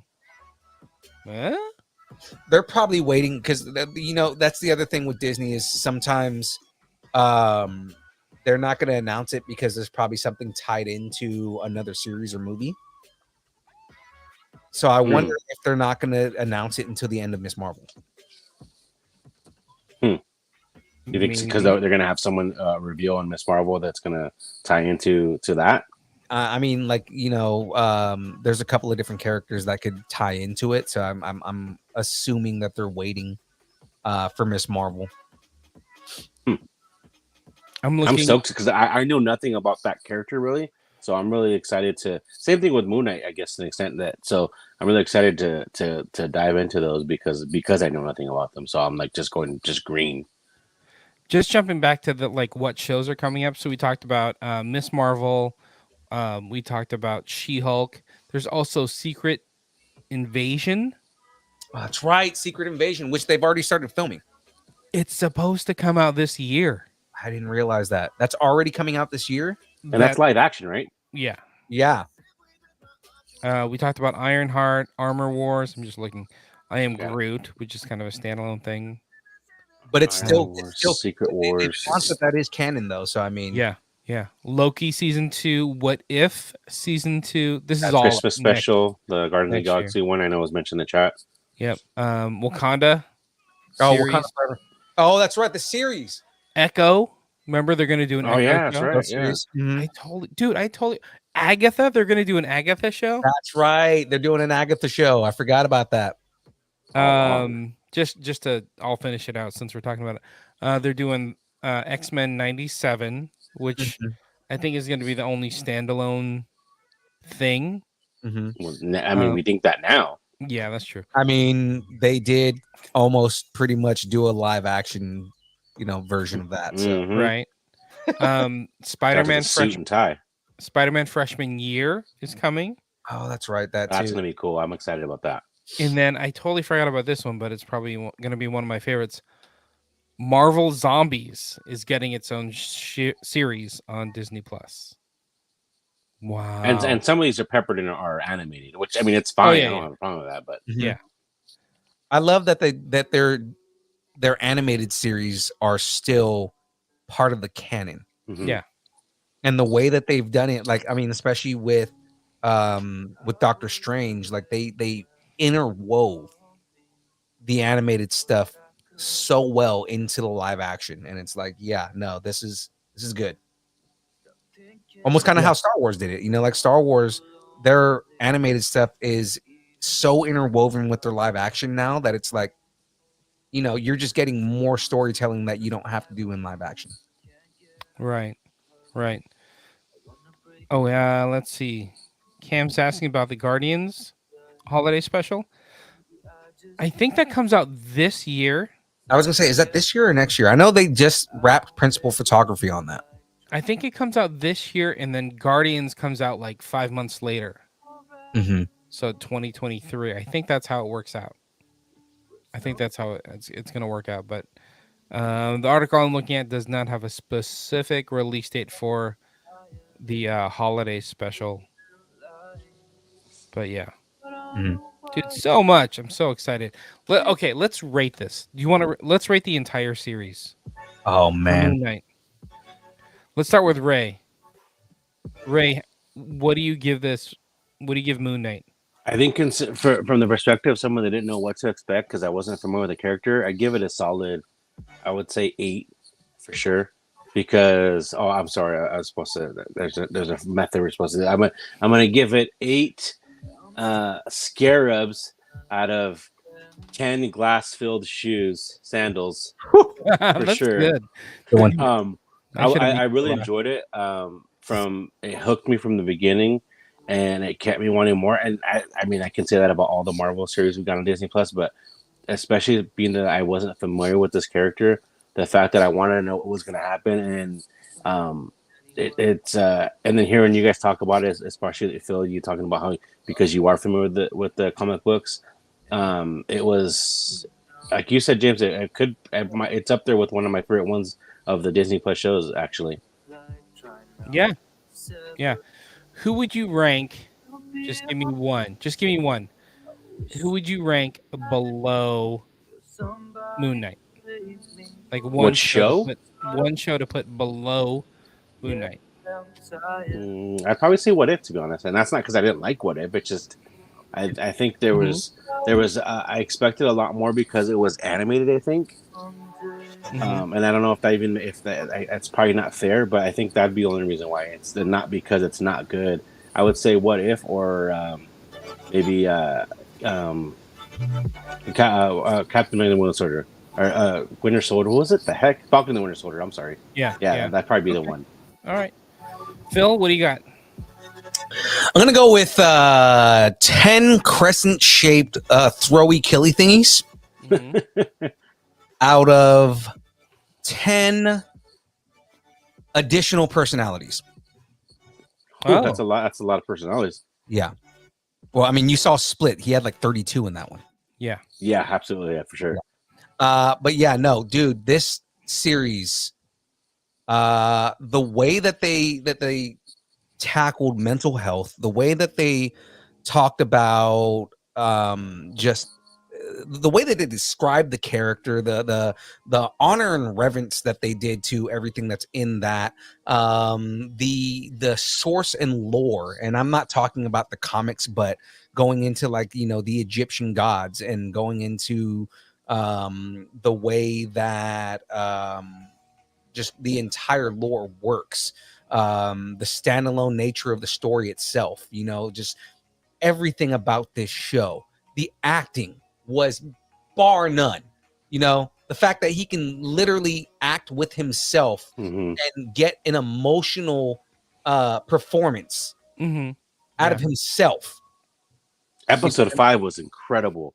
Oh, that moved me to tears. Seeing him deal with that trauma with his mother and and actually working through it, and you could see the fear in his eyes because he doesn't know what's going on and how he's dealing with it. It's like dang, it just puts you right in the world with, like, almost right in his head with him. And you saw the thing I posted in the Nerdington post, right, about how there's a scene that got cut. Yeah, I did see it. Yeah, for sure. That the director was like, my favorite scene in the entire show got cut because it's this situation in episode 6 where he confronts his mother, right? And in the mental hospital, in the mental state that he's in, he confronts his mother and has like the most emotional, heartbreaking scene, like basically bearing his heart to his mother about the way that he treated him or the way she treated him. Mhm. Like that, I want to see that because he said it is an Oscar-worthy performance, which says so much about the performance itself. You know, Right. I want to see this performance of Oscar Isaac, you know, tackling this trauma in the way that he does, because it's something that's touching, but also something that a lot of people can probably relate to. Right. You know what I mean? I found the messaging and the acting and everything in this show just absolutely beautiful. What about you, Jim? Did you rate it yet? I did. You did. I said 10 Okay. throwy crescent throwy killy thingies Mhm. out of 10 personalities. Got it. Okay. I would give this not, and by the way, I loved it too. I would say 9 replacement goldfish with One fin or two? 1 fin. Okay. With out of 10 Towerette statues, because I like the show. I wish there was more. I could have gone another episode or two without it being like filler. Yeah. Like it was such a quick paced ride. I liked it. And give me more. Give me more. More Moon Knight. Solid. Give me some Okay. mo. Give me some mo.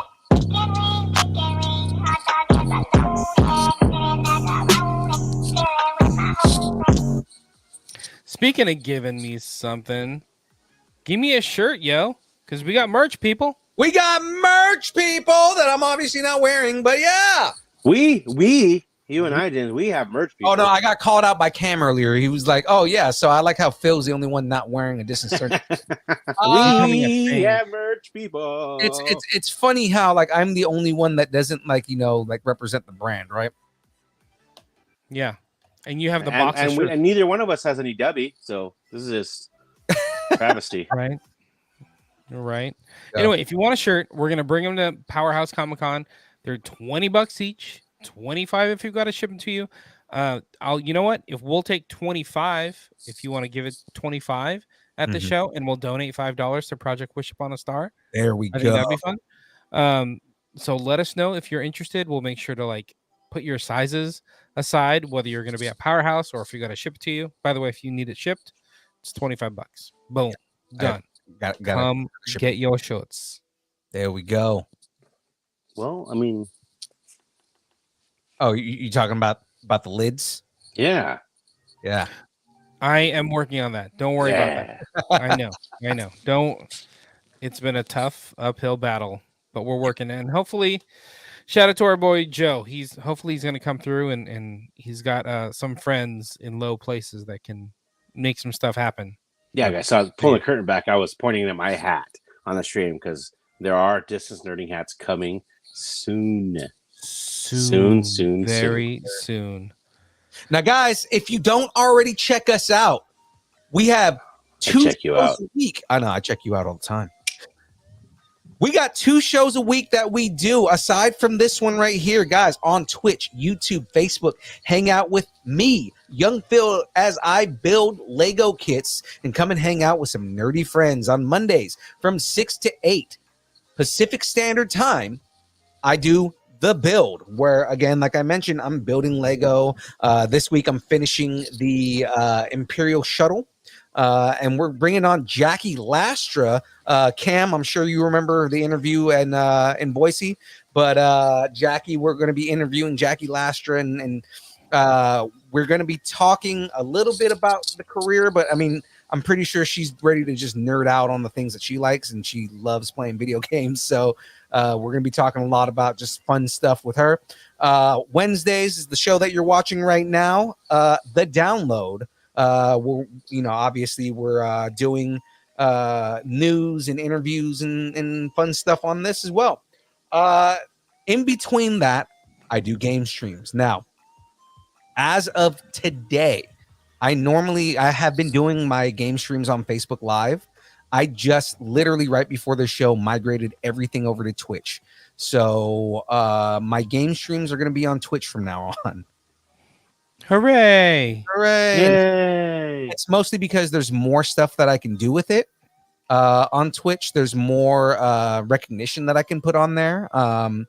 And then the other big thing is, and this has just been like a thorn in my side, but I have a music license on Twitch that doesn't work on Facebook. So I would rather use that on there, and we can listen to music without getting in trouble. And have all kinds of plus. It is a plus, right? Cool. Guys, Ray, catch us on Twitch from now on when I play games of your choice at this point. awesome. All right. Well, Ray, I need your plug, baby. Where can people? Me, I'm easy. I'm Ray on anything. Twitter, I think Twitch actually too, but I don't actually stream anything. Instagram, Facebook, RAYDERRAY. I'm just usually posting nonsense. That's fine. It's always There you fun. go. Your nonsense is fun. Fun nonsense, you know.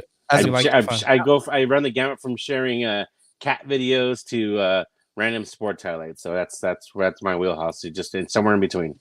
There we go. Awesome. Hey, don't forget this weekend, Saturday, May 14th, Pleasanton, California, Powerhouse Comic-Con. Philippe's going to be there. I'm going to be there. Who else is going to be there? I wish I was going to be Double A there. may be there. I would love to Darren be will there. be there. Layaki is going to be there. There you go. She should be good. If not, I'm just realizing now because she's supposed to be clear on Friday, but we'll figure that out. Anyway, Everybody be masked up. Aaron will be there. It'll be we'll awesome. mess up for sure. Oh, it'll be you know what's funny here? My mother might be there. Yeah. Your mama. My mama. She's been saying for a while that she wants to I messed out on meeting go mama. to a con in general. Just because she was like, oh, that seems like it would be fun. And I was like, yeah, because she called me this morning and she was like, well, what time does it start? I was like, well, 10 o'clock is when we're going to start performing. She goes, oh, I forgot you're going to be performing. I'm going to be able to watch that. I'm like, oh, shit, my mom's going to actually see me on stage. Good luck with that. That's going to be fun. I mean, we're PG, so it's not like it's going to go in the scrapbooks. Oh, that's all I meant. It's going in the scrapbooks for sure. Yeah, no, she's going to take pictures and she's going to be like, look at my Philippe on stage. Look at my Tinkerbell. But oh god, even worse. So yeah, guys. Hey, she better bring tacos. I'm just saying. She could. There's a possibility. Right. Okay. All right. So don't forget. I'll be there. May 14th. I forgot the times, but go check out Powerhouse. 10 a.m. 10 to 5. Yep. PowerhouseComicCon.com. All the details and get your tickets online. Like that'll help so much. Guys, if you get them before you save money, it's $15. It's $15 if you pre-buy your tickets. It is $20 if you buy them at the door. So save that $5, guys.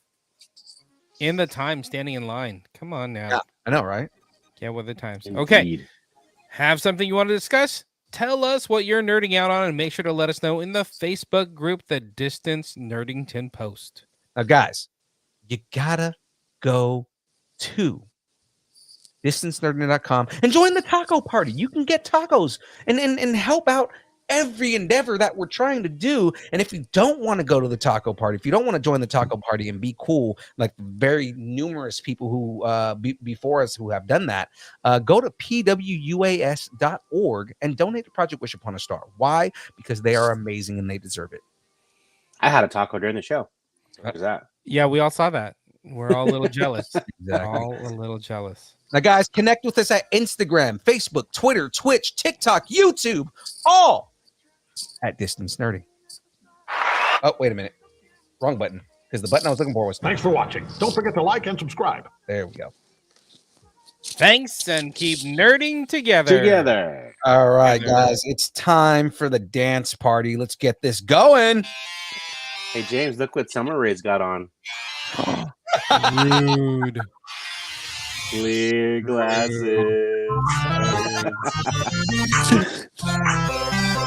And then we get to see him without him. and his multiversal variant. Distance nerding.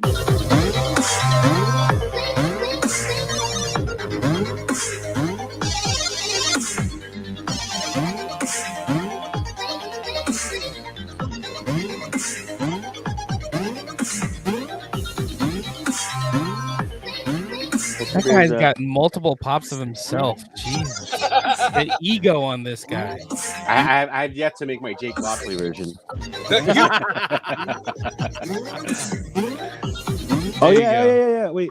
Man, I'm trying to get him on the podcast still. Oh, hold on. He needs 2 hands. No, he needs 1 hand. Oh, look at that. Look at that.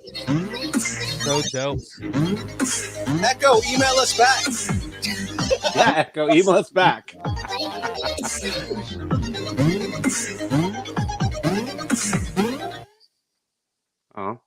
Oh, yeah. This is one.